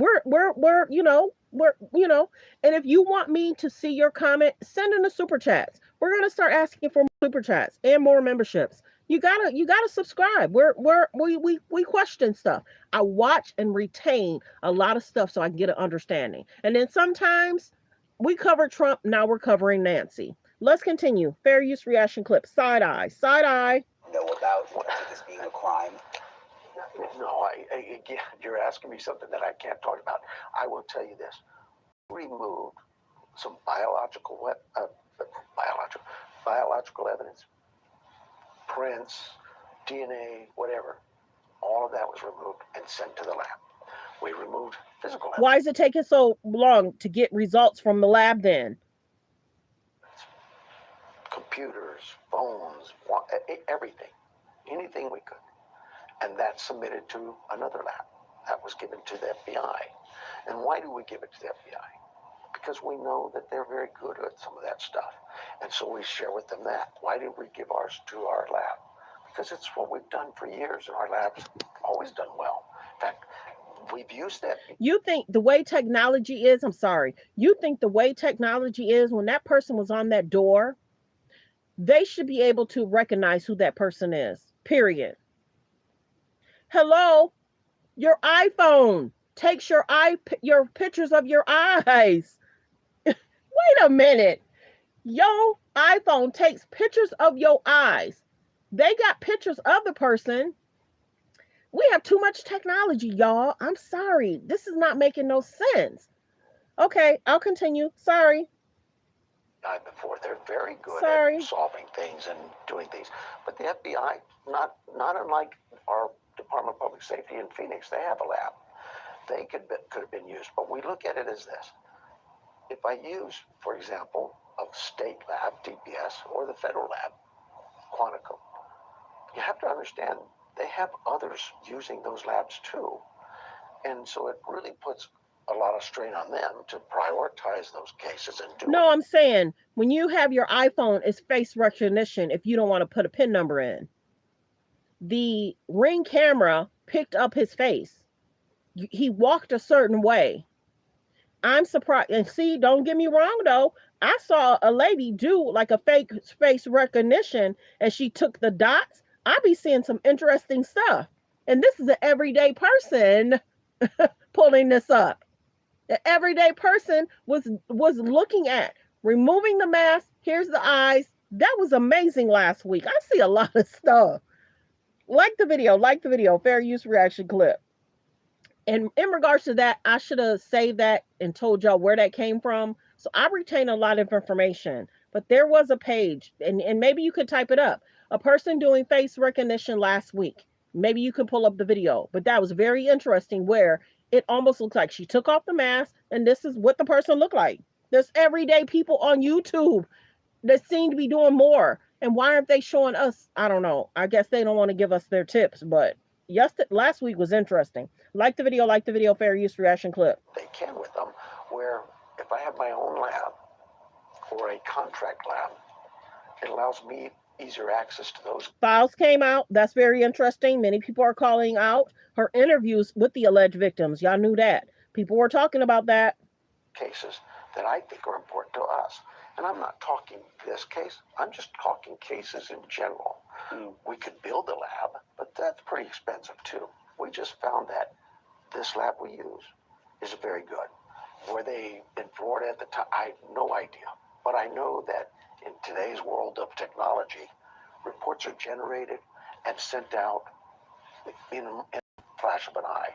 What we need to know is when we send something to a lab, can we get it back to us quickly?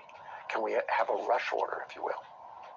Well, sometimes I want this now. But the FBI may say, well, we understand that, but New York has a crime. LA has a crime. So it's not against the labs. And so when this piece of evidence, we did what we normally do. We send it to the lab. And we did that scene. Then we went and did another scene when we did a search warrant out in Rio Rico. So all that was gone. Now we find a glove. FBI says, oh, we can send it to Quantico. And I said, well, you know what? Let's keep it all in one place. Let's just send it all to our lab. No, it's not like, no, FBI's got a bad lab, or no, the Sheriff's Department uses DNL, they're a bad lab. No, it is about keeping your evidence together in one spot. And when that report comes out, it goes to both agencies. It just made sense.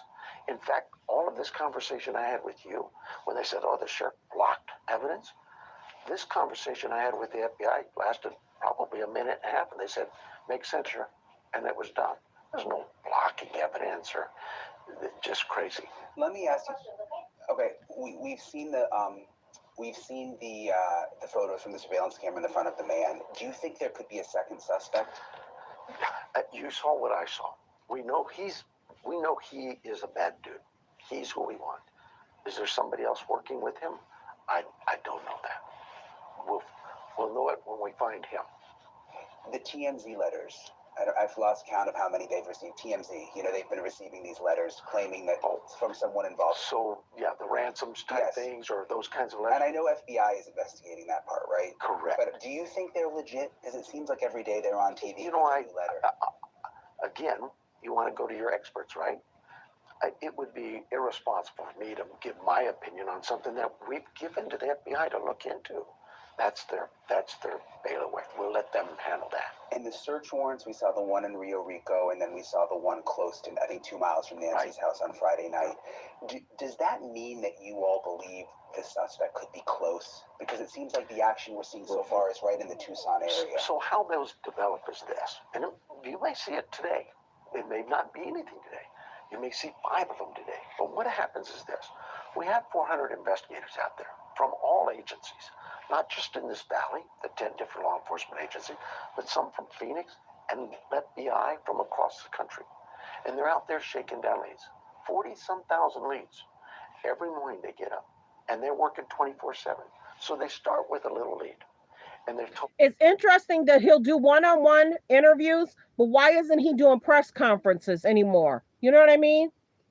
Hello, why isn't he doing press conferences? That's what's normal. But I think they said that people were catching things that he was saying, and then he was like, why are you taking what I said to heart? Hello, you're a sheriff. That's what people are going to do.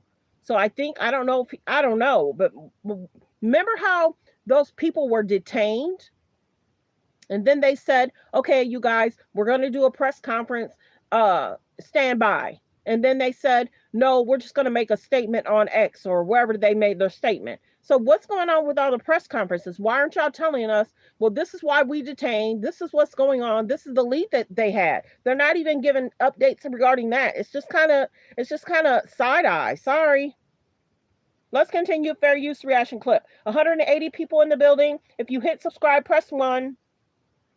If you still have to hit subscribe, press 2. Please subscribe to the page, you guys. We're trying to hit 50K. We'll check on this. And that lead develops. And as they move through it, it grows and grows like a snowball. just getting bigger and bigger, to a point where they go, you know what? I think we've developed a person of interest. I think we've got something here that maybe we need to go back and brief on. So they come back in and they talk to the command post who's there. U.S. attorney, county attorneys, different people behind different areas of law who sit back and discuss it and say, you know what, maybe there's enough here for a search warrant. Maybe we got to get a petition for physical characteristics. Maybe that characteristic is a photo. Maybe it's buckle sales. Maybe it's finger, whatever it is. And we present it to a judge. And a judge says, yeah, I think here's enough. He signs it. That's how that snowballs. And everybody's energetic and they're so enthused. I wish you could see the face of the young men and women out there who are working these and all the energy, because it's what happens in investigations, particularly bigger investigations, where they're so excited, probably like you are. We've got a good lead, and then it falls through. It's not the person. Nancy's not at that house. But that's part of the ebbs and flows of an investigation. You're going to have those highs and lows. So for me, that's what's important that I... Interesting too, when those people were detained, there was a situation of a person being pulled over twice. Remember? The first person that was detained, there was somebody that was on their way home, but they were pulled over on the side of the road. And then people at the house. Same situation of the second part. Someone was detained or at a restaurant, and then there was another house situation. So it's very interesting. It's always somebody pulled over at a restaurant, pulled over at a house, another house. But then those people are being released and not arrested. So what made you, what's those leads to whereas you thought? What was it? And see, he not giving that up. Dispel some of the things that are out there. And that doesn't mean that they won't bring them back in for questioning, but it's interesting. My team knows that, no. They're a solid team. This is a team who solves crime every day. They are my experts. I would be silly to not listen to them. When they tell me, we spent 20 some hours at this scene, we processed this scene, I'm taking their word that they're good. I don't need to hear from some pundit out there who's never done a crime scene. I don't need to hear from somebody who's never done a criminal investigation. I've got experts. That's who I choose to listen to. I think the people of Arizona are very concerned about how they're handling this case.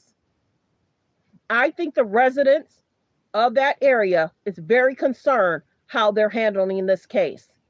Some of those neighbors have dogs, thank goodness. There needs to be more light out there, but there's a supposed light ordinance. The camera should have caught the people coming in and going out. The camera should, around that time, it's late at night. A lot of people are sleeping. And if you work midnights, there's a few people coming in, but the camera should have caught the people coming in and out of that complex, period. Let's continue. Just like the noise in the background, the critics who want to run for office, go do that stuff. I just want to find Nancy.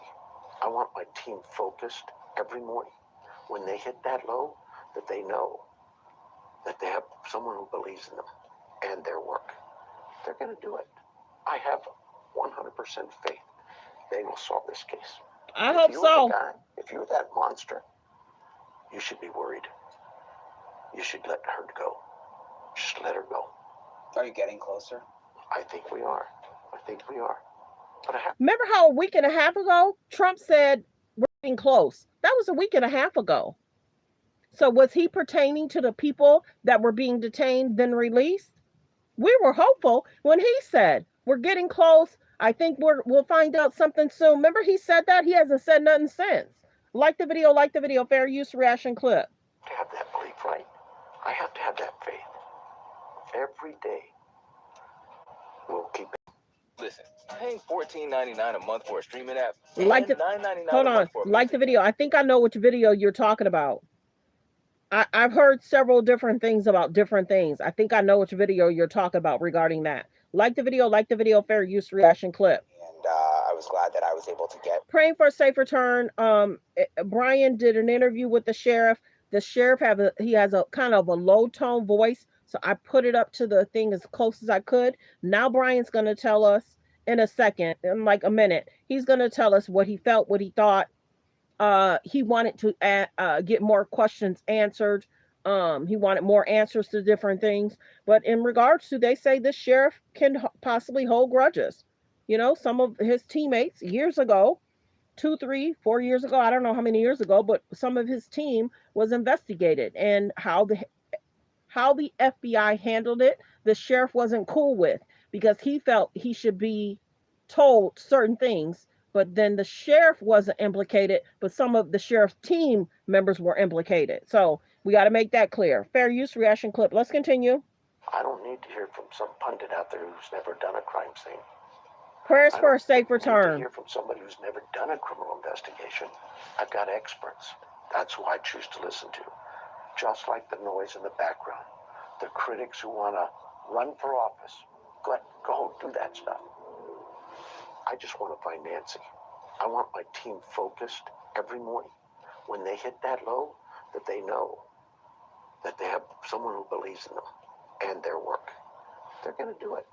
I have 100% faith they will solve this case. I hope If so. you're the guy, if you're that monster, you should be worried.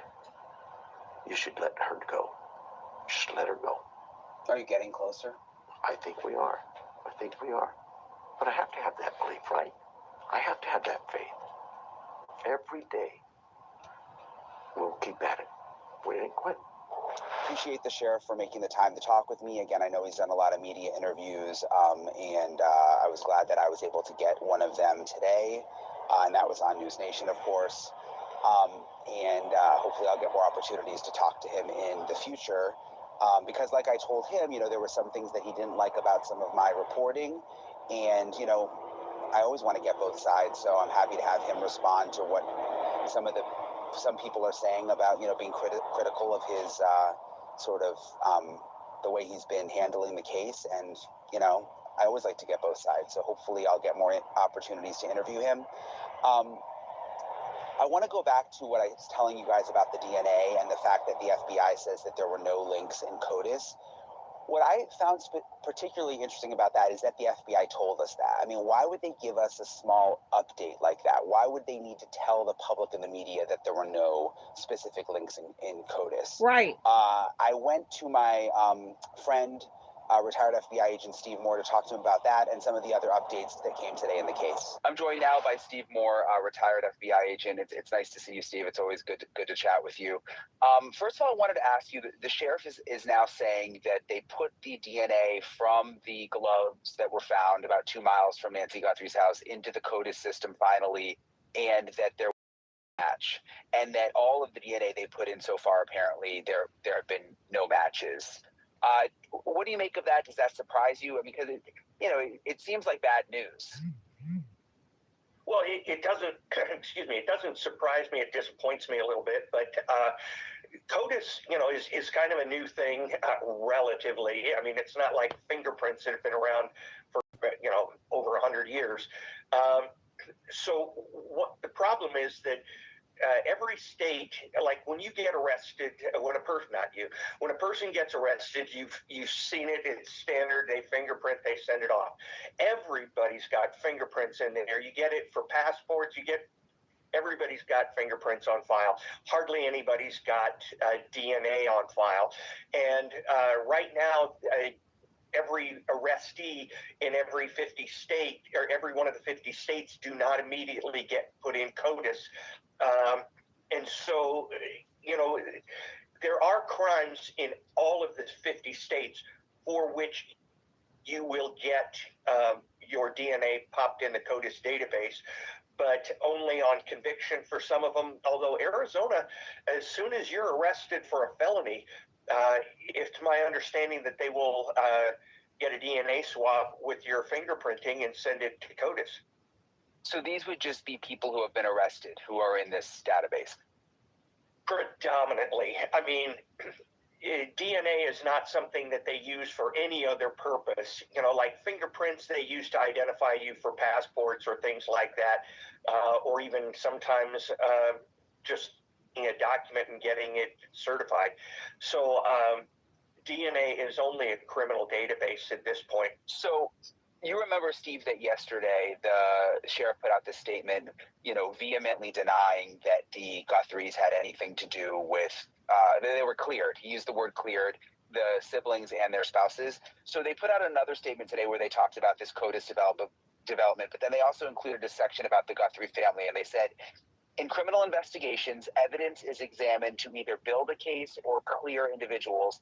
At this point in the investigation, the Guthrie family, including siblings and spouses, has not been identified as suspects. What I thought was interesting is they're saying at this point in the investigation, where yesterday they were just more vague. What do you make in general of the sheriff, clearly saying that they've been cleared? Is that unusual? Yeah. That's good that they've been cleared because people have been making different allegations about the family. So we get why they're saying that. The family has to be gutted. They have to be concerned. She's 84. Many people are saying, what? This person, that person. Why are they back at this? Why are they pulling the mail? Why are they at the house? Why are they pulling cars? So there's a lot of things that people were saying in regards to the investigation. So we get it. But them clearing the family so the family can have peace. Because could you imagine the families out and about trying to go get some supplies and people are side eyeing them versus giving them comfort? You know what I mean? So that may be the reason why they said that they're cleared. So that way, when they're out and about, people aren't looking at this person, that person. I don't want to call out any names because they said that they're cleared. But yeah, I had already said, even in my video last week, I don't think that it's this person. So, there was a reporter that was wondering because they were doing deep dives in regards to certain people. So many people are questioning that reporter, and she's been a reporter for 20, 30 years. She was getting tips in regards to, could it be? Are they looking at? So she reported on it because they were the deep dive investigation they were doing. So she's kind of getting, many people are saying, should she have said something? Many people called out TMZ. We talked about that. There's a lot going on. Let's continue. Fair use reaction clip. Please hit the subscribe button, you guys. There's 164. I should have already had at least 164 people subscribe. Stay to the end because you're going to see that there's some side eye, but I got to bring you guys up to date on what's being talked about. Stay to the end. Like the video, fair use reaction clip. It's very unusual and probably had to do a lot with social media where people are actually going out there and naming names and doing stuff like that. What's interesting to me is he said they were cleared, and then they had to walk that back a little bit and say they're not suspects at this time. When you say somebody is cleared, first of all, you have to know a lot about the crime. It's kind of like, say if you had a crime and you didn't know the actual time of the crime, then anybody's alibi is useless to you. So you can't say, they're cleared by their alibi. In the same way with this case, even though we know time, we don't know a lot more case, at least the public doesn't. So I couldn't understand how they had enough information to clear them. Now, if you tell me that right now they're not suspects, that I can understand. Excuse me, I'm sorry. But that doesn't mean... He had a tickle in his throat. Let's continue. Fair use reaction clip. Technically, that they couldn't be down the road. I think what the sheriff is saying is that he doesn't believe they had anything to do with this. And that's as close as he can come to clearing them functionally. And I want to go back. There's something else I thought of with CODIS that I wanted to ask you about that I was thinking of you earlier. Is it unusual that the FBI is giving these updates saying, oh, we tested it and it's not in CODIS? Like, would they normally be giving us such a specific update? And then the thing it made me think of is, could it mean that they are closing it on someone and they don't want that person to realize that? Yeah, that's a very, very good possibility. And yes, it is highly unusual.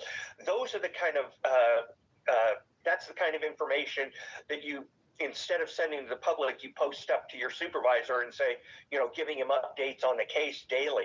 For the FBI to be doing this is extraordinary, in my opinion. And two potential reasons for this is, one, as we've discussed before, the sheriff has has a bigger dog in this fight than the FBI does. This is his community. He has to live here. He has to get reelected. We're almost at 100 likes, you guys. 30 people, please hit the subscribe button. 30, 60 people hit the subscribe button. Let's get the likes to 100. We're almost there. We should have already been there. I hate that I'm going to have to possibly start changing how my show goes. Super chats, send in the super chats, get the likes up, you know, do the memberships. I give a lot of information, you know what I mean? And we should have already been over 100 likes. I've been live for an hour 43 minutes. It should only take 15 minutes to get the likes to 100. Real talk. We've had about 3,000 to 5,000 people in here. It'll be more, but I always say 3 to 5, but it'll be more. We should have already been at 100 likes. Let's continue. We're about to play the clip in the next, I say, 5 minutes. Stay to the end because I have a lot of information to give you guys. Side eyeing, side eyeing. Here, and so he may have negotiated some kind of agreement where the FBI or he could provide more information. But on the other hand, society has changed since I joined the FBI and since I retired. Things are rapidly moving into the point where everybody has, as I said on one of the other broadcasts, their own home version of the game. And they are all playing and they are all talking to each other about it. And the world now, in absence of information, will create reality. And so I think what the FBI is trying to do is keep the dust down a little bit on that. And I think what you're seeing here, and go back in 10 years, tell me if I'm wrong, but I think this is a change, a sea change in law enforcement where you can't just ignore the public and do your job anymore because they're not patient enough to wait for it. Some of those neighbors should have caught some type of vehicle that night. Some of the neighbors should have caught some type of vehicle around that nighttime too. And I don't know if they've said anything about the neighbor across the street. What they caught, what they saw. Remember when the person came up on the porch? There was a little light from the neighbor's house across the street. I'm wondering if the neighbor across the street caught anything. Like the video, fair use, reaction clip. Confirmed yesterday, Steve, that the FBI was going to gun stores in Tucson with a list of 40 names and also 40 photos and asking employees to run the names, see if they... Press 3 if you knew where you're watching from. Press 3 if you knew where you're watching from. Press 5 if you've been here before, where you're watching from. Just trying to get an idea of who's new and who's been here before. Like the video, fair use, reaction clip. Let's continue. Done any business there and if they recognize the people. And the first thing I thought of was like, wow, 40 names. Does that mean that those are 40 people who they think could be involved? Yeah. Well, it could be that 2 or 3 of them are stiffed in there and they know it's not those persons. You don't want to give somebody a welcome, and they can't help but pick somebody who is guilty of... Welcome. Hello, Illinois. Thanks for being here. Let's continue. Fair use reaction clip. Hello, Texas. Good morning, everyone. Good morning. We have about another 5 more minutes. Stay to the end. You're going to really side eye. Stay to the end. Fair use reaction clip. Something. So occasionally you will put somebody in there in the photos that is not involved, but usually that's for photo IDs. It could be that there are 40, and it goes back to what the FBI has not been sitting around the phone saying, I can't wait for that tip to come in, pick up the phone every time it rings. No, the FBI is investigating this case with what they've got. And while the number 40 is a big number and kind of surprises me, I wouldn't have blinked at 10 to 20. So this tells me that there's a lot of work going on and that there are 40 people right now, potentially, who they have not been able to clear, that they have not been able to determine are not involved and have something about them or their actions that gives the FBI pause. Anything I'm missing, Allison, that's new over the last day? Yes, we haven't had them clear any of the suspects, any of the people that were detained. We just had them released. We also have them looking for a gun, so that's another lead. It looks like there's a lot more going on. I think you should say something about that because it sounds like there isn't, but there is a lot more going on than I think that we even know. I mean, what you reported yesterday was totally new, but clearly that gun. You know, they looked at the gun. They're probably looking for the holster too. Let Steve address like what leads we're looking at, so we have just sort of a list. Yeah, I mean, what other leads do you think that they're looking at right now? I mean, we obviously know that they were going to the gun store. Yes, R.I.P. to Jesse Jackson. We did cover that yesterday. R.I.P. to Jesse Jackson. We did cover that yesterday, and I did do some shorts regarding that because Trump is saying, "Oh, Obama, Jesse." I guess there was a video of Jesse saying something and he was mic'd up. So we did cover the Jesse Jackson yesterday. But yes, RIP to Jesse Jackson. He has done a lot for the African American community, people in general.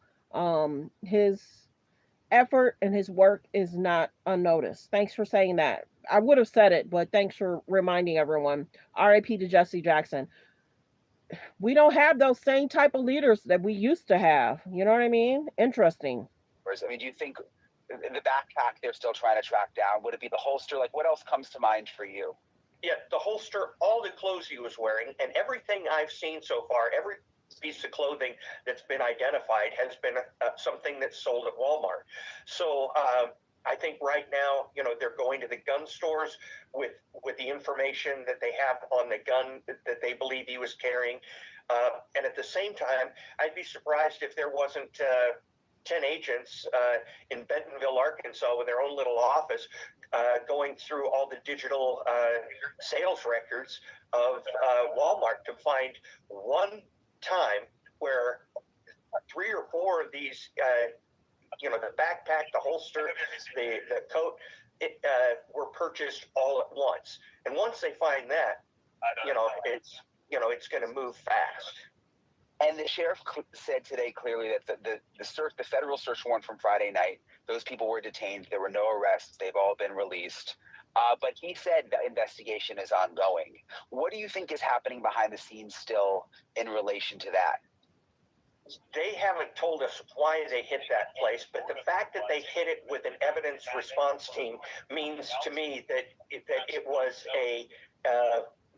There's a little noise that this guy has in his background. I apologize. I hear it too. His voice is louder than what's in the background. I don't know if he's at a police station. I don't know what that noise is, but I apologize, but I hear it too. He believed that location was involved in the crime. Whether or not it is or is not, they have not discussed, but they are not saying that it's not, which is significant. When you go to somebody's house and, you know, people know the address and people online are making posting people's names and stuff like that, it would behoove the FBI to say this was not involved in the crime. We have determined that. They haven't said that, which leads me to believe that there was something that they were searching for, and they either found it or they are not convinced that it's not going to be there. And there's also a Range Rover that they towed away, which I guess they're still processing at this point. Yeah, and if they're still processing that 3 or 4 days later, it's either they're processing the heck out of that thing and tearing it apart, or they found what they wanted and they're not going to release that to the people who owned it. I think the fact that they still have that is significant, and if they don't let it go in the next few days, I think we can assume that that's now evidence. And if they know a car, they've got just about everything. I would say that you know, with all the evidence coming together, I think we're getting so close. I thought the glove itself was kind of a Hail Mary, and I don't think that's I'm not surprised that hasn't come through for them, but I don't think they're pending on that. I think if that was their number one piece of evidence, they wouldn't have talked about it publicly. As always, I really appreciate Steve for making the time to talk to me. And I appreciate you guys for watching. It's kind of been a long day today. So that was from Brian. I really haven't listened to JR Investigates today. I probably will later. He's been doing an amazing job being there, recording, going around town.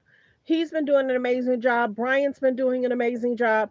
Okay, let's continue. The other video, I'll probably say for later. Like the video as you guys come in. This is what I almost went live about yesterday. Like the video as y'all come in. Let me see where. Have y'all subscribed? Please subscribe. I almost could put this over on memberships, but I'm not going to do that to y'all. Like the video as you guys come in. Let's get everyone to subscribe. Subscribe. Continue to get the likes up. Okay. This was from yesterday. Listen. I still have to stop it. Play it. Fair use reaction clip coming from Megyn Kelly. 2024. This woman, I don't know, flagged that Savannah's book, which was released in February of 2024, discussed a game she used to play as a kid with her cousin, and it was a kidnapping game involving Nancy. Did y'all hear that correctly? I told y'all to stay to the end. I have to listen to a lot of stuff at night. Please hit the subscribe button. Did y'all just hear that? Fair use reaction clip. I'm going to replay it. Like the video as y'all come in. This woman, I don't know, flagged that Savannah's book, which was released in February of 2024, discussed a game she used to play as a kid with her cousin, and it was a kidnapping game involving Nancy. So we pulled the audio that Savannah did of her book. In it, you're going to hear her talk about her cousin Terry, who was, she said, like an aunt to her growing up. Terry's 20 years older than Savannah, so Terry would be 74 right now. But listen to this. About once a year in the summertime. You're going to hear it from Savannah's own mouth. And I'm wondering if this is why her husband came into town. Her husband flew into town yesterday or the day before. I'm wondering if our prayers for Nancy to be returned to her family. I'm wondering if Savannah, that's why she's gutted too. Let's listen. Cousin Terry orchestrated a kidnapping of my sister and me. Crazy. It went down like this. Crazy. The cousins would visit for a few days at our house in Tucson. And then, on the morning they were to leave, Terry would wake us up early, shushing us in the pre-dawn darkness as we made our escape. We would all pile into her rickety station wagon and head north, the sky streaking with bright oranges and pinks as the sun rose over the colorless desert landscape. Somewhere between Phoenix and Tucson, Terry would make a pit stop and let Annie and me call home at a payphone. We've increased our capacity. Keep listening. Fair use. I told you I was going to bring y'all something interesting. Have you hit subscribe? Press 1. Have you hit subscribe? Press 1. I'm letting this commercial go past. Please hit the subscribe button. Please hit the subscribe button. Hold on. Let me rewind it a little bit because of the commercial. Hold on. It's not allowing me to do it. Hold on. Press 1 if you already hit subscribe. Thank you. I got to take it back because of that commercial. Keep listening, y'all. This is from Savannah's voice. Made our escape. We would all pile into her rickety station wagon and head north, the sky streaking with bright oranges and pinks as the sun rose over the colorless. Now, I'm not blaming Savannah. I'm not saying she has something to do with it. I got to protect my page. This is her doing a voiceover regarding her own book. Desert landscape. Somewhere between Phoenix and Tucson, Terry would make a pit stop and let Annie and me call home at a payphone. Mom, Cousin Terry kidnapped us to take us to her house. My mother would feign shock, protest how terribly she would miss us, then assure us she'd drive up to retrieve us in a few days. Jonathan, that is... Drive up to retrieve you in a few days? What? Let's continue. Got this from Megyn Kelly yesterday. Let's continue. Thanks for subscribing. Let's continue. Have y'all heard this before? Press 2 if you've heard this before. Press 2 if you've heard this before. Press 5 if you not have heard this before. Let's continue. This is Savannah's voice regarding her book. Just eerie. It's eerie. She released that in 2024. 24. Talking about kidnapping and her mom and her sister and Savannah, a cousin. I don't know about Cousin Terry. I'm not sure whether Cousin Terry is still in the picture or what, but I'm not suggesting Cousin Terry is behind this, but I'm suggesting that just the mere discussion of kidnapping amongst the Guthrie family Crazy work. is potentially the kind of thing that could put an idea in somebody's head, could potentially be relevant. And you got to be careful what you say because people are weird. Let's continue fair use reaction clip. And trying to track down where somebody first got the notion of a kidnapping and the Guthries. And then you have 3 months ago, Savannah with her mom in Tucson on the Today Show, showing off where they eat, where they hang out. I'm just trying to piece together how this possibly could have even come about, since the idea of kidnapping a mom is unfathomable to most of us. Yeah, that is, there's a lot of detail to that story. And so, you know, I have a degree in political science and psychology, double major that is, I call it a double useless degree. But some of the things that I do remember out of psychology that really stands out is that there was one woman who had, one of the case studies, she had like 14 different personalities. And she had a sister. Well, they were both abused as children. And their mom would do things like when they were, she felt they were being bad, she would put them in a bathtub with scalding water in it and make them sit there. And one developed this incredible, deep psychosis. The other one was pretty normal and just hated her mom. So, you know, this is another reason why I wouldn't rule people out. And I'm not saying people should go down this rabbit hole, but as law enforcement, I don't rule these things out, because if the sheriff's never heard this before, this would be something that I would definitely look into.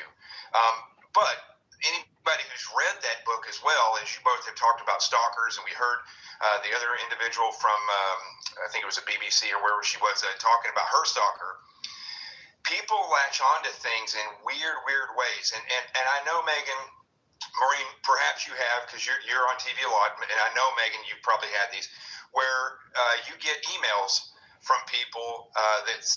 Be kind in the comments. Be kind in the comments.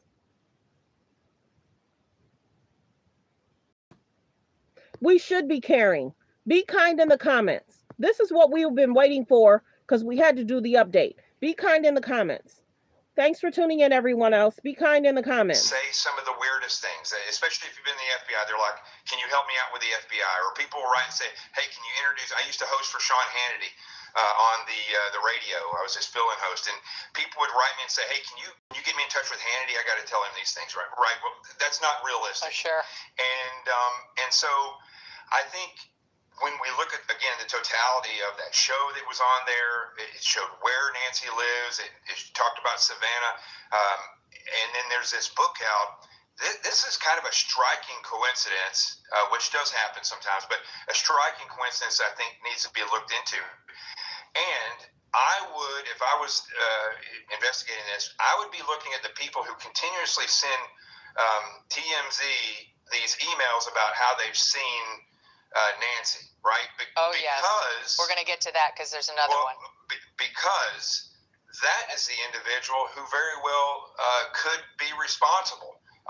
Again, if these people are that wacky, like you were talking about, or this other woman who was stalked, the person thought they were in a relationship.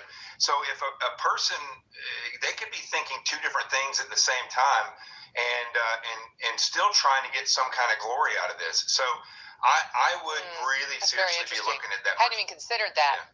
Had not even considered that the what seems like a fraudster continuously emailing Harvey Levin at TMZ about how I know who the kidnapper is and I want a Bitcoin.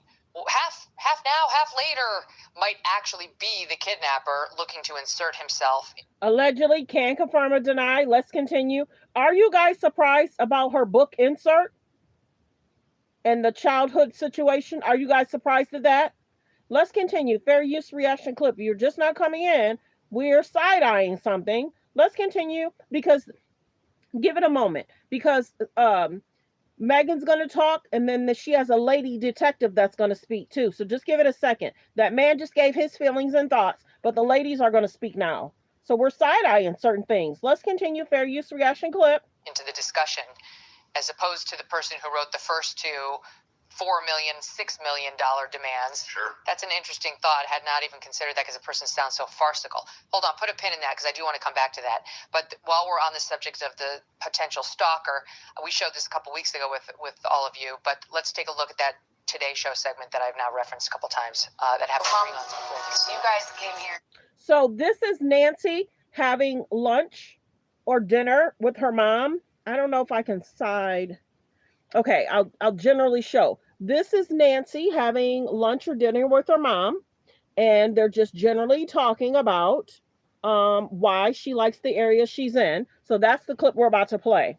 Like the video, fair use reaction clip. In the 70s, and you had been moving all around. What made you want to stay in Tucson and plant roots? It's so wonderful. Just the air, the quality of life is laid back and gentle. Yeah, I like to watch the javelina eat my plants.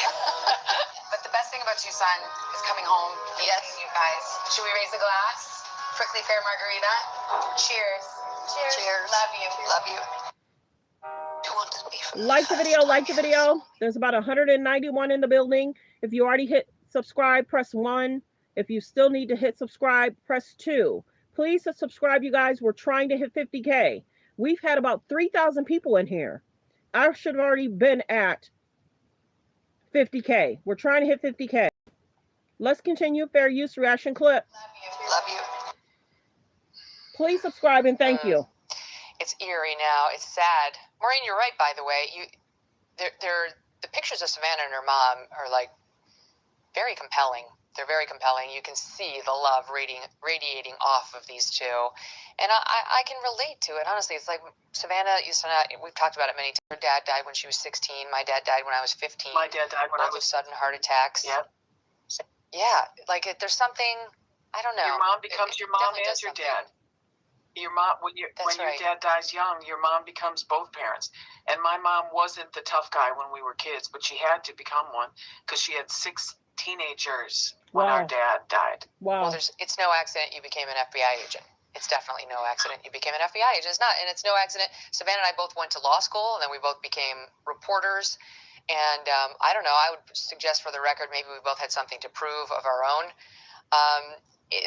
There's no question that the loss of a father figure and an actual father at a very young age has a profound impact on a young woman. And Savannah did not want to leave her mom when it was time to go off and get her first reporting job, and the mother insisted that she do it.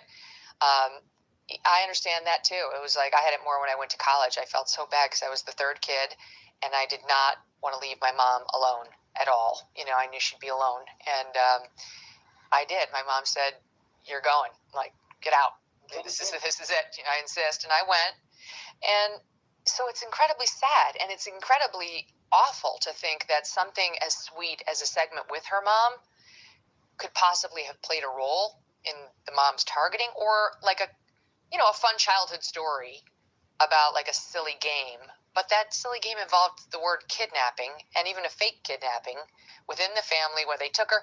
You just never know what's going to set a lunatic down the lane he or she goes. Sweet baby Jesus, can we just rid this world of all the lunatics? Exactly. They're just outnumbering us at this point. It's crazy. But with regard to the kidnapping thing in her book, you know, it sounds like the older cousin Terry.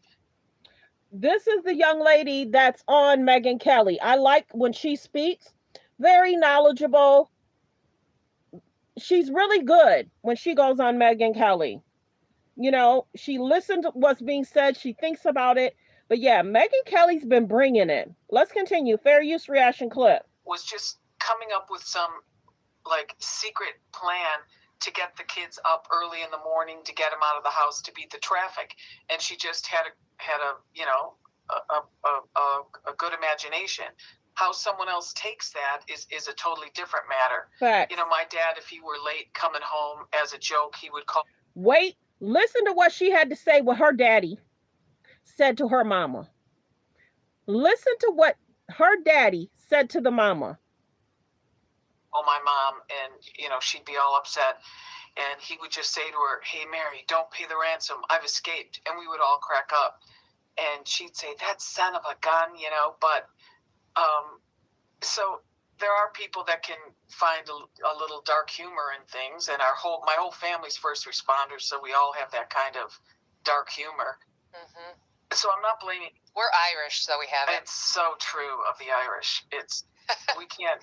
We try to hide it, but it just, when it comes out, you just see everyone burst into laughter, and yes, you just got it. We joke about everything. Okay, if you're just now coming in, I'm gonna play that again just a little bit, and then I'll come right back to where they're speaking. 9:25. Hold on one second. I'm gonna play that in the beginning, and then I'll come right back to where they're speaking. This is what Meg Kelly had to say about Savannah's book from 2024. This woman, I don't know, flagged that Savannah's book, which was released in February of 2024, discussed a game she used to play as a kid with her cousin, and it was a kidnapping game involving Nancy. So we pulled the audio that Sav did of her book. In it, you're going to hear her talk about her cousin Terry, who was, she said, like an aunt to her growing up. Terry's 20 years older than Savannah, so Terry would be 74. Well, like I said, I'm not saying, Savannah, there's any wrongdoing on Savannah's side, but this is something Savannah put in her book, and you're going to hear Savannah do the voiceover regarding her book. So concerning. I told y'all, side-eye. This is coming from Megyn Kelly 20 hours ago. Let's continue. Fair use reaction clip. Right now, but listen to this. About once a year in the summertime, Cousin Terry orchestrated a kidnapping of my sister and me. It went down like this. The cousins would visit for a few days at our house in Tucson, and then, on the morning they were to leave, Terry would wake us up early, shushing us in the pre-dawn darkness as we made our escape. We would all pile into her rickety station wagon and head north, the sky streaking with bright oranges and pinks as the sun rose over the colorless desert landscape. Somewhere between Phoenix and Tucson, Terry would make a pit stop and let Annie and me call home at a payphone. "Mom, Cousin Terry kidnapped us to take us to her house." My mother would feign shock, protest how terribly she would miss us, then assure us she'd drive up to retrieve us in a few days. Jonathan, that is just eerie. It's eerie. She released that in 2024, talking about kidnapping and her mom and her sister and Savannah, a cousin. I don't know about Cousin Terry. I'm not sure whether Cousin Terry is still in the picture or what, but I'm not suggesting Cousin Terry is behind this, but I'm suggesting that just the mere discussion of kidnapping amongst the Guthrie family is potentially the kind of thing that could put an idea in somebody's head, could potentially be relevant in trying to track down where somebody first got the notion of a kidnapping in the Guthries. And then you have 3 months ago, Savannah with her mom in Tucson on the Today Show, showing off where they eat, where they hang out. I'm just trying to piece together how this possibly could have even come about, since the idea of kidnapping a mom is unfathomable to most of us. Yeah, that is, there's a lot. Well, it wasn't the kidnapping of a mom. Remember how the children was removed. I'm surprised Megan's not getting that straight. How the children were removed from the house and that the mom would pick them up in a few days. So there's a difference. You get it? You know what I mean? The children was removed. The mom wasn't removed, and how the kids would be picked up in a few days by the mom. So I'm surprised she's flipping her words or not straightening out her words in regards to the children getting up in the early morning going with the aunt. So let's make that clear. A lot of detail to that story. And so, I have a degree in political science and psychology, double major that is, I call it. Now we're going to go back to the 9-minute. I'm not blaming Savannah in regards to her book. This is just something that she had put out, but we're talking about it. I told y'all I had some information for y'all. Let's continue. We're back at the 9-minute mark. Fair use reaction clip. Press 3 if you knew where you're watching from. Press 3 if you knew where you're watching from. Press 5 if you've been here before, where you're watching from. Thanks for being here. Thanks for tuning in. A little dark humor in things, and my whole family's first responders, so we all have that kind of. Introducing Tylenol Extra Strength. Hold on. Fair use reaction clip. Sorry about the commercial. Please hit the subscribe button. Please hit the subscribe button. We've been live for 2 hours and 17 minutes. We're trying to hit 50K. Please hit subscribe and thank you. Hello, Utah. Dark humor. Mm-hmm. So I'm not blaming. We're Irish, so we have it. It's so true of the Irish. We can't. We try to hide it, but it just, when it comes out, you just see everyone burst into laughter, and yes, you just got it. We joke about everything.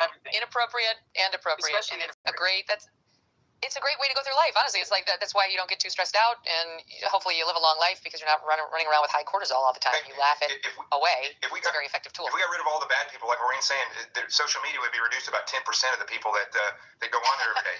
So I don't know. This is also true. Some potential lunatics would dive right in. Yeah. And now that leads me back to the fourth letter that Harvey Levin got over Z. So as the audience knows, I know Maureen's rolling her eyes and throwing her head back. I know we all feel that way. Like, what the F? I'm starting to wonder, does Harvey have an alibi for where he was that night? Just kidding. That's Maureen thoughts, not mine. She has a right to have an opinion. Hello, like your channel. Keep up the great work. Thank you. I appreciate that. I'm a little different. I like to, break things down. If I hear something, I bring it to y'all. If I want to tell y'all where to go find something, I try and tell you where to go find something. I found this very interesting that she had a book and they talked about that. There's many things that you could talk about. Having breakfast, making breakfast, making pancakes with funny, looks on it, different things. But something in regards to removing, that kind of had my antennas go up. And then you have to realize too, I told you my page is a little different. And Spring reported that Savannah's husband came into town, whether it was yesterday or the day before. So when Megyn Kelly talked about this, I'm wondering if Savannah felt gutted about Megyn Kelly talking about her book. Because people are bringing stuff up in regards to Savannah's interviews, Savannah's conversations with Donald Trump. That kind of got heated when she was kind of going back with Donald Trump. I don't know if y'all saw that. But I did see when she was doing a debate and she was questioning Donald Trump and her interviewing the victims and then this book situation. So I'm sure Savannah's like, dang, I wish I would have never put that in my book. So I'm not blaming Savannah. I'm not saying she is a part of it. I have to protect my page, but it's just interesting. You have to be careful what you say, do, think, and feel, and what you put out there. Your words mean something. Your words mean something. I would never. And then I remember a reporter or a police officer or an investigator saying, yeah, well, my family lives in the city. We don't lock the doors. You don't say that. You don't tell your family business like that. People know who you are. You got to be careful what you say. So let's continue. Thanks for being here, everyone. I appreciate you saying that. You got to be careful what you say. Your words mean something. Your book to the world means something. That could put your family in a situation. And to be honest, I don't know Savannah that much. I don't know about her life. I didn't even know she had a husband. I had heard people saying, but I didn't know she had a husband, if they were divorced. I had saw pictures and I saw videos in regards to her, the children. I've never put the children's faces out, but I didn't know she was still married. So there's things I pay attention to. I will click on a video. It could be an hour long. I'll watch the first 5 minutes and I'm clicking off. I retain what I want to retain and I leave whatever I want to leave. So yeah, thanks for telling me you like my page. I appreciate it. Many of the Twitter follows, like, they're so fed up with like the way this investigation is going. They've been like, have they checked under Nancy's bed? Amen. Have they checked the basement? Some basic searching mechanisms that they're pushing. But here's what's happened. Harvey Levin has now gotten 4 letters from someone not claiming to be the kidnapper, but claiming to know who the kidnapper is. Okay, now she's about to go through the letter part regards to Harvey. And like I said, this morning, I had heard something that Harvey and his team may not say nothing else in the future. Good. Be quiet, Harvey. Harvey, be quiet. Thank you. Clicks and views. Continue. Fair use reaction clip. What's going on? Low price of 1 Bitcoin, he will tell Harvey who the kidnapper is. That's how number 1 started. Then it grew to, well, now the FBI is offering 100,000. Bitcoin's only worth 65. So I'll take 100,000 for my information now. And I want it to be 50 grand in Bitcoin before I reveal and the other 50 after I reveal. Different iterations of this. And also he was offended that they raised the award. He was like, I feel attacked. I thought that was great. Person sounds like an absolute moron. So Harvey was on TV. You'll be shocked to hear talking about this development. And here is what he said, SOT 57. I have something to say to you. This was yesterday or the day before in regards to what Harvey had to say. Thanks for tuning in. Thanks for being here. Let's continue. Fair use reaction clip. And I've already talked to the FBI about this, that if you are not real, you're committing a crime. This is the 4th letter you've sent, and I should tell everybody that in this letter, it says, I know what I saw 5 days ago south of the border, and I was told to shut up, so I know who he is, and that was definitely Nancy with them. This is the 2nd time he has referred to more than one person involved in this. He also says one of the reasons he's worried about coming forward is he has a record. He has a burglary on his record from 10 years ago. If you're worried about getting this money, and you really do have this information, send it to us. You're sending us these letters. Send it to us. We will forward it to the FBI. So this is a way for you to get that money if this really is legitimate. Protect your ride from the elements with Tommy's Express Car Wash. Do y'all think Harvey should have even said that? He's trying to negotiate. You're not a negotiator, sir. That's not his responsibility to be trying to negotiate anything. Just our opinion. Harvey, please be quiet. If this was, let me ask y'all in the comments. Press 1 if you're happy about what TMZ is doing. Yes, happy with TMZ. Press 2 if you're not happy about what TMZ is doing. Press 3 if you feel that TMZ is looking for clickbait. And if this was your family member, press 4. If this was your family member, would you be upset in regards to TMZ putting in and chiming in? Would you be okay with what TMZ is doing if this was your family member? Would you be disgusted and want to tell them to be quiet? Let's continue. Fair use reaction clip. Hold on. Let me go back a little bit. Let me go back a little bit because it's moving. Okay, so now, in the third letter, by the way, that preceded this, Harvey said the man had written, "Be prepared to go international. Be prepared to go international." And so now, we've got a fourth letter claiming he saw Nancy with, quote, them in Mexico, Jonathan. I mean, to be honest, we haven't fully explored the south of the border possibilities. The sheriff kind of ruled them out the other day. I mean, I don't believe the sheriff. I got to be honest. I don't believe a word that comes out of the sheriff's mouth. But the other day he did say, like, no, we don't even think that's a thing. So, okay, based on what? Your Democrat policies? Truly, like, how have you totally ruled out south of the... You don't know who fucking did it. Sorry, I've had it with this guy. Should we be talking? Should we be paying a Bitcoin and a half to see what this guy may know about south of the border? Well, first of all, let me say that, again, hosting radio, you make live reads so easy because they're terrible. But as you can see, Harvey Levin, who I figured he would be able to read a little bit better than that. That was terrible, first of all. But it was pretty stilted. Yeah. So, but listen, this goes back. I found something very striking. I've heard him read that already a couple times, but for whatever reason, it didn't jump out at me that the individual that. And also, do y'all think if he's sending him letters, why don't he send proof of life? If he's sending the letters, why don't you send proof of life? How do we know that this person is even telling the truth? Send proof of life. And how do we not know they're mad at him for speaking out? Now they're telling him to be quiet. Send proof of life. Are you trying to override and get more money than them? Or you're concerned that stuff is going left? What's really going on? Do you think that TMZ has tainted the case with the letter, comments, the click? Wasn't the files, TMZ, y'all put it together? Is that what he's trying to distract away from? We're seeing a lot of celebrities trying to distract away from. Now, mind you, some of the celebrities' names are mentioned, but it's mentioned in a way of him having communication to other people. So, TMZ, I don't know. Is supposedly writing these letters. First of all, are they coming from the same email? And if they are, then that is very telling. Secondly, I think he said yes. I think he did say they are. So the individual just said that he has a record for burglary. Now, I find that very odd as well. As I told you last time I was on here, 20% of the people who commit a homicide are the ones who call in and report the homicide. So they think that it's going to keep them out of trouble or for whatever reason. So it could be the case, and I would hope that they were looking into this, that this individual could be the one who was actually going in there to burglarize the place. Exactly. How do we not know he's a part of it?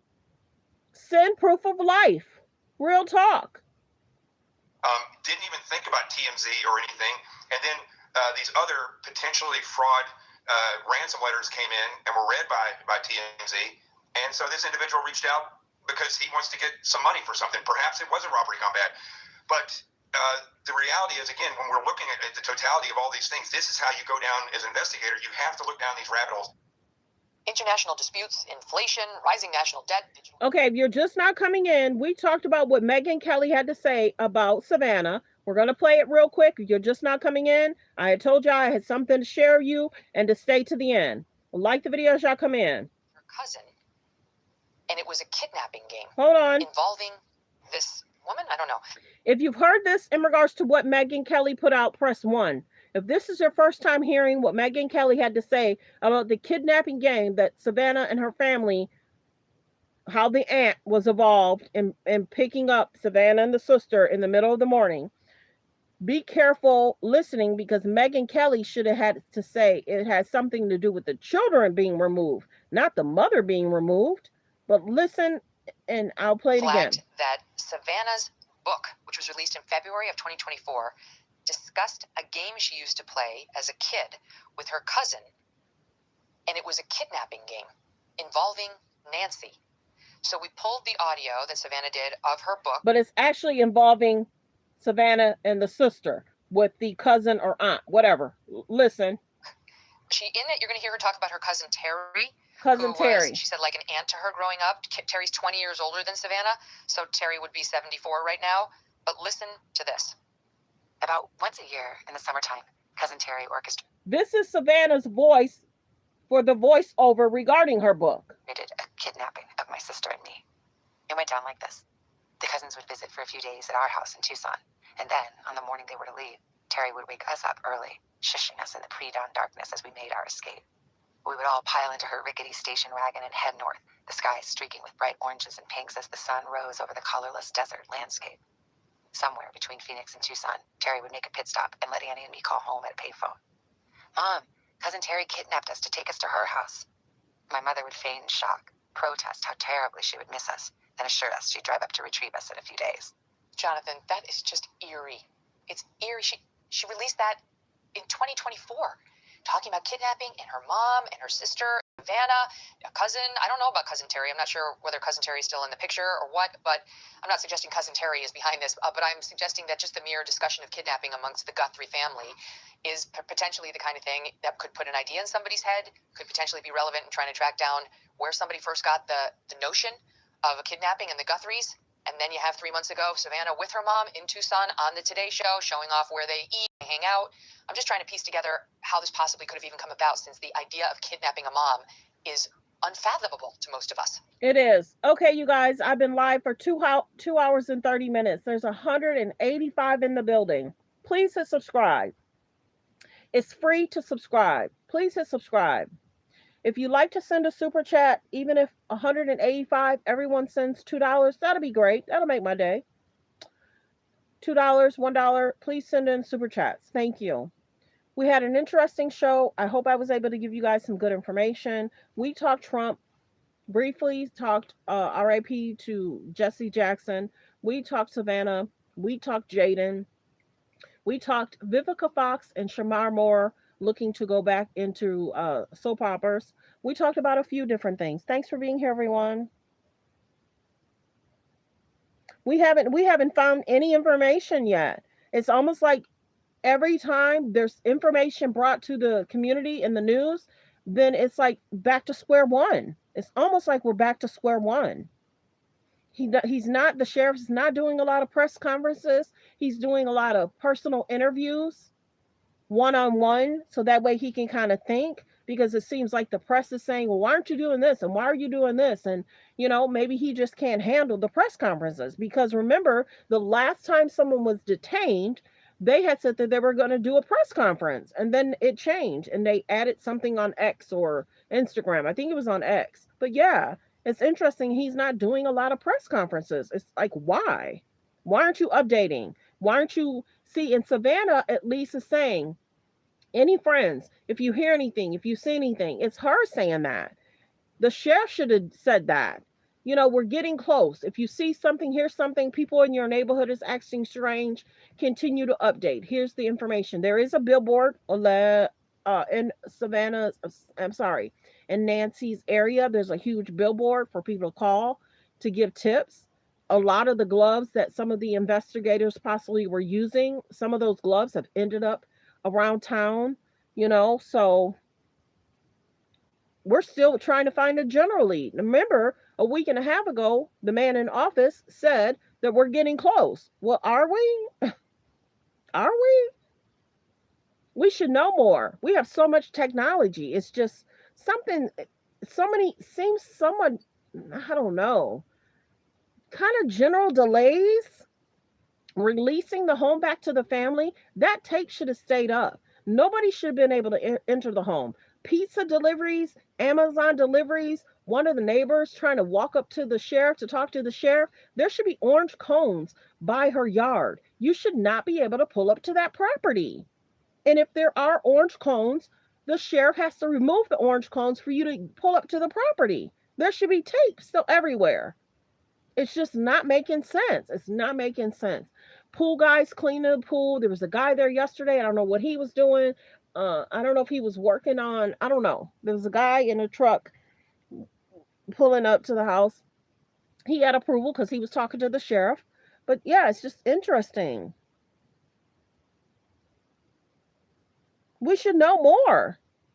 There was they talked about a helicopter trying to get information with the pacemaker if they could detect if she's within, nearby, the helicopter riding low, um trying to pick that up, that signal up. Many people were saying, well, we don't know if we should have told that part because we don't want something to happen in regards to her pacemaker either. So a lot going on, y'all. Prayers for Nancy for a safe return. I know Savannah and her family are gutted. They want to know where she is, how this happened, why it happened. Was there alarm system and we don't know? And it just didn't get, activated that night? Was the doors locked, unlocked? When the garage door went up,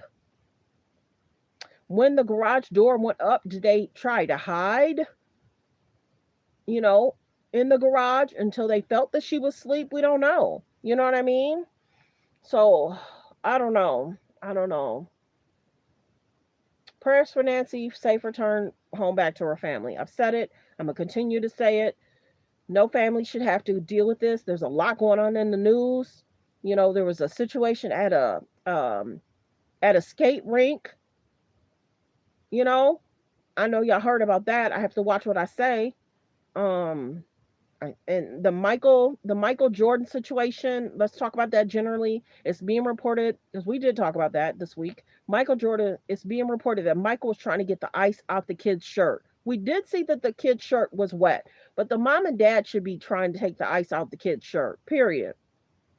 And that's why the kid's shirt was so wet. So why are they pouring ice down the kid's back? Okay, the kid wants to celebrate, but they're trying to say Michael was trying to break up the ice and get it out of his shirt. So we will clear that up. But yeah, you got to be careful touching somebody else's kid. Even if you're trying to help, not help, the mom or dad should have been, he should have been close to the mom and dad.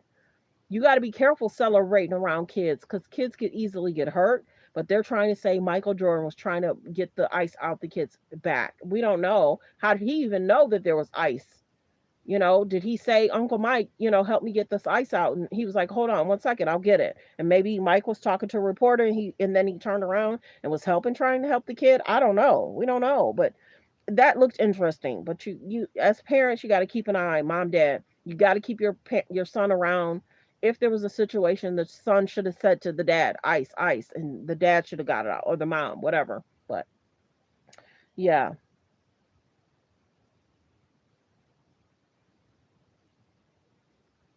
I don't even know what that person. Okay, so thanks for being here, everyone. Copyright disclaimer. I think I covered everything. Let me see if there's any news updates. Prayer for Nancy. I don't know if there's any news updates. Let me look. Sometimes I'll try and look. Let's see. Uh, TMZ's talking again. I think this is from him saying about the ransom before. Hold on. This season, you've got places to go. I think this is him speaking about the letter from the other day. Hold on. A form of crypto, not Bitcoin. Now, it is demanding roughly the same amount as the demand letter we received, shortly after the kidnapping, the $6 million demand. It's not exactly that, but it's close to that. The demand graphically describes the consequences if the demand is not met. It also involves the media, saying that the media essentially becomes a go-between, a trigger, if you will, for getting this ransom money. We have been asked not to be specific about any of that beyond what we've just said. We have forwarded this on to the FBI, and they are looking into it. I think this is an older clip from Harvey, but we're still playing it.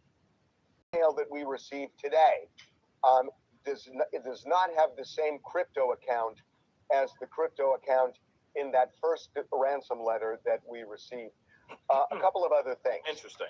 We told you yesterday that the FBI went around to various gun stores in the Tucson area with a list of names trying to... Hold on. So, again. So we were just listening to Pascal. Love his show. He's funny.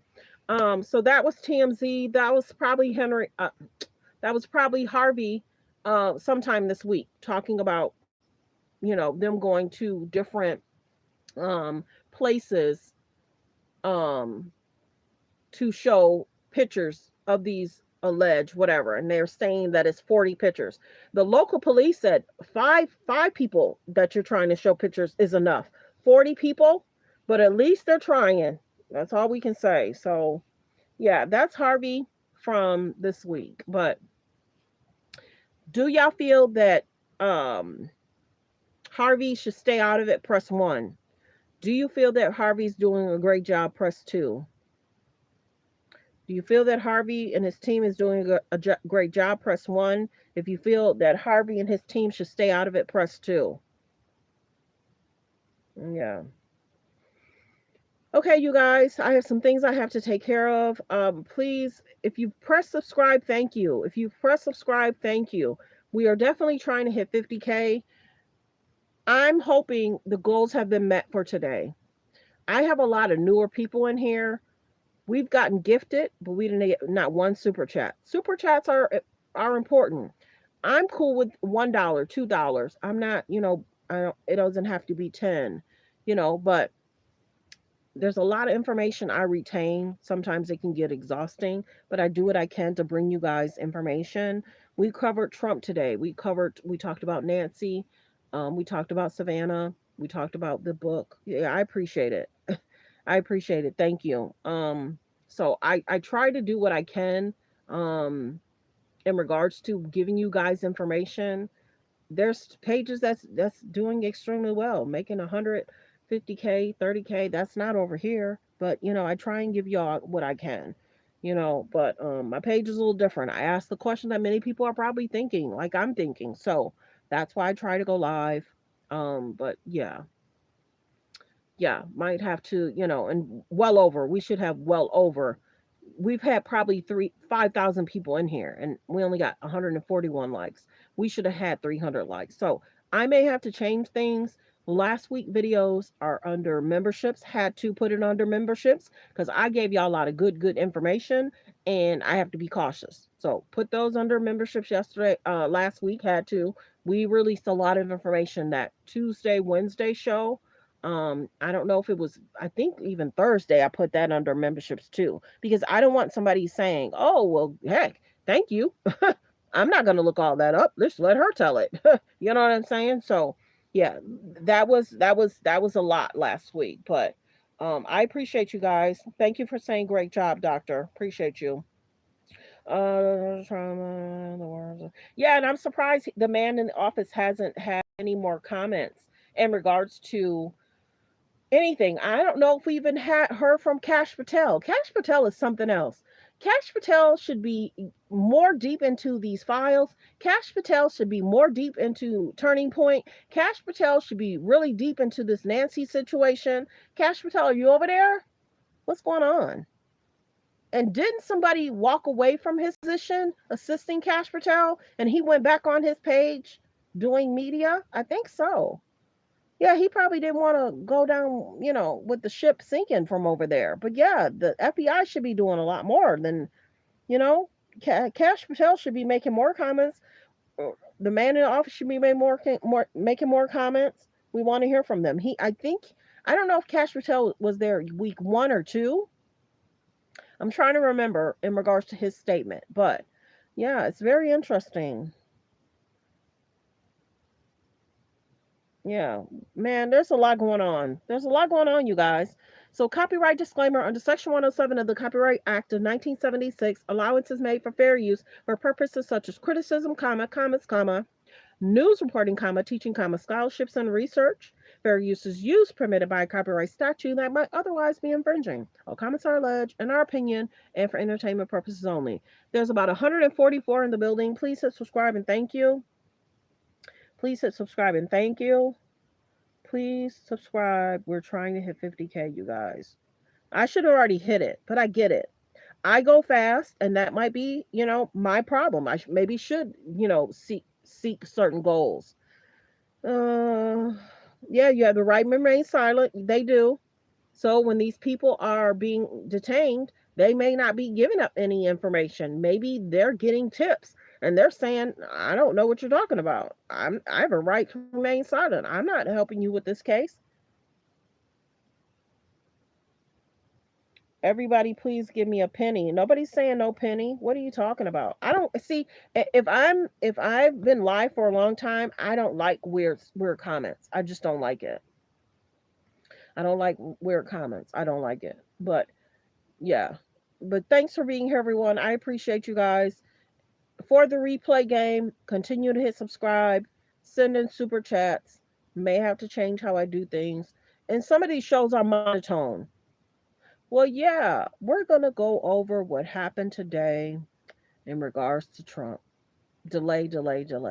We're going to talk about what Harvey's doing. Delay. We're going to, oh, yeah, we'll start the show in 30 minutes. I have to have 30 memberships. I have to have $50. I have to have 100. That's not my show. So I give y'all a lot of good content. I see what I see. I'm not perfect. Don't try to be. But yeah, I do what I can over here.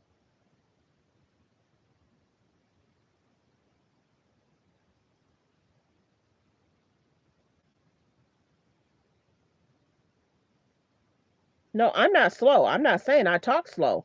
I'm not monotone. My show goes extremely fast. You got to be able to keep up. When we covered the Diddy case, we went extremely fast.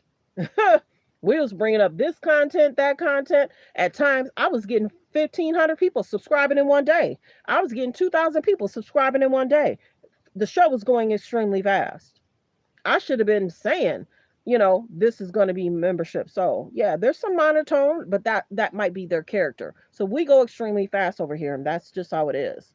None of my business, but I hear other content creators say things on YouTube is slow, so it's not just they're monotone. I can't. If I retrieve something, I may be over there for like 1 or 2 minutes, retrieve it, and then move on.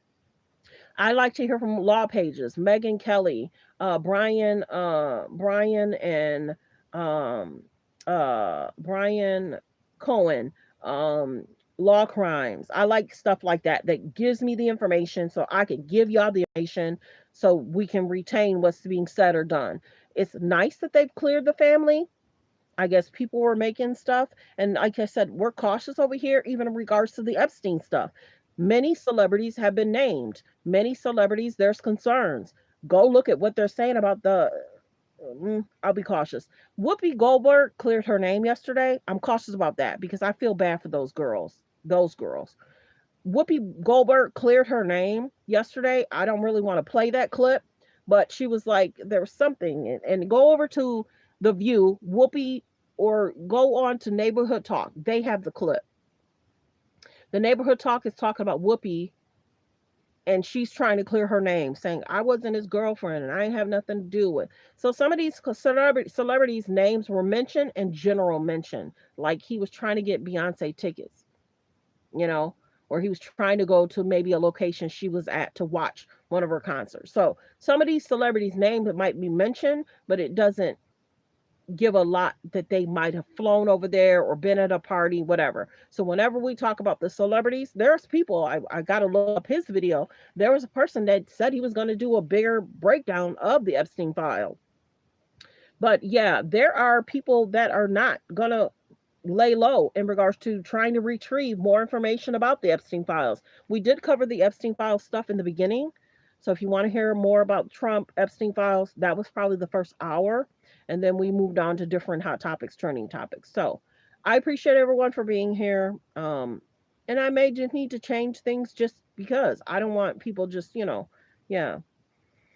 Yeah, a lot of people are saying, how are these people still in office, in Congress?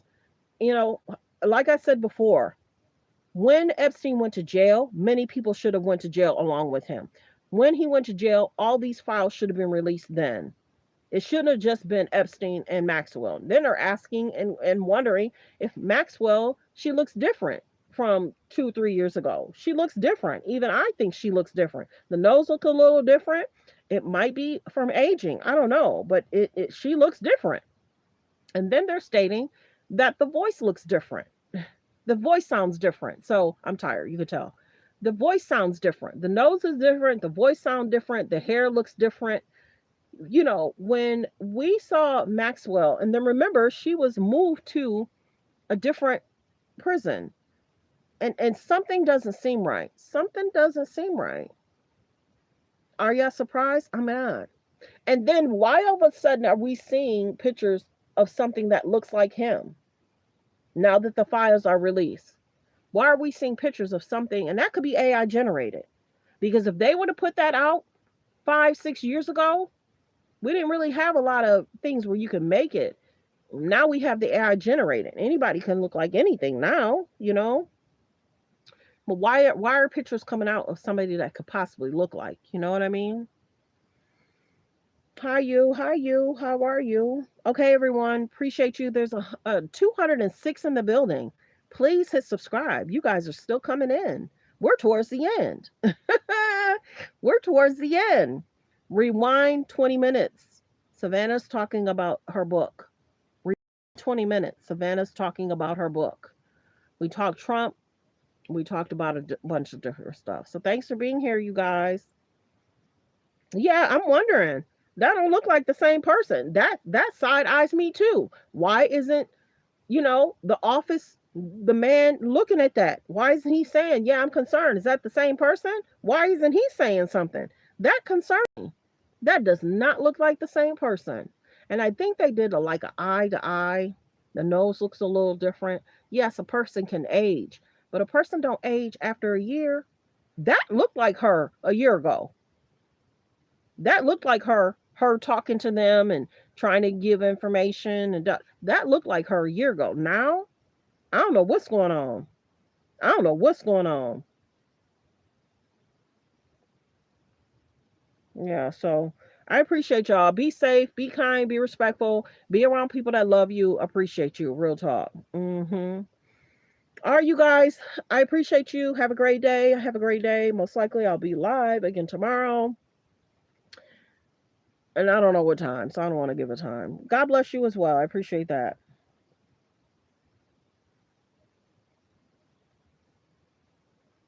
Yeah, the pictures of her look interesting. The pictures of him look interesting.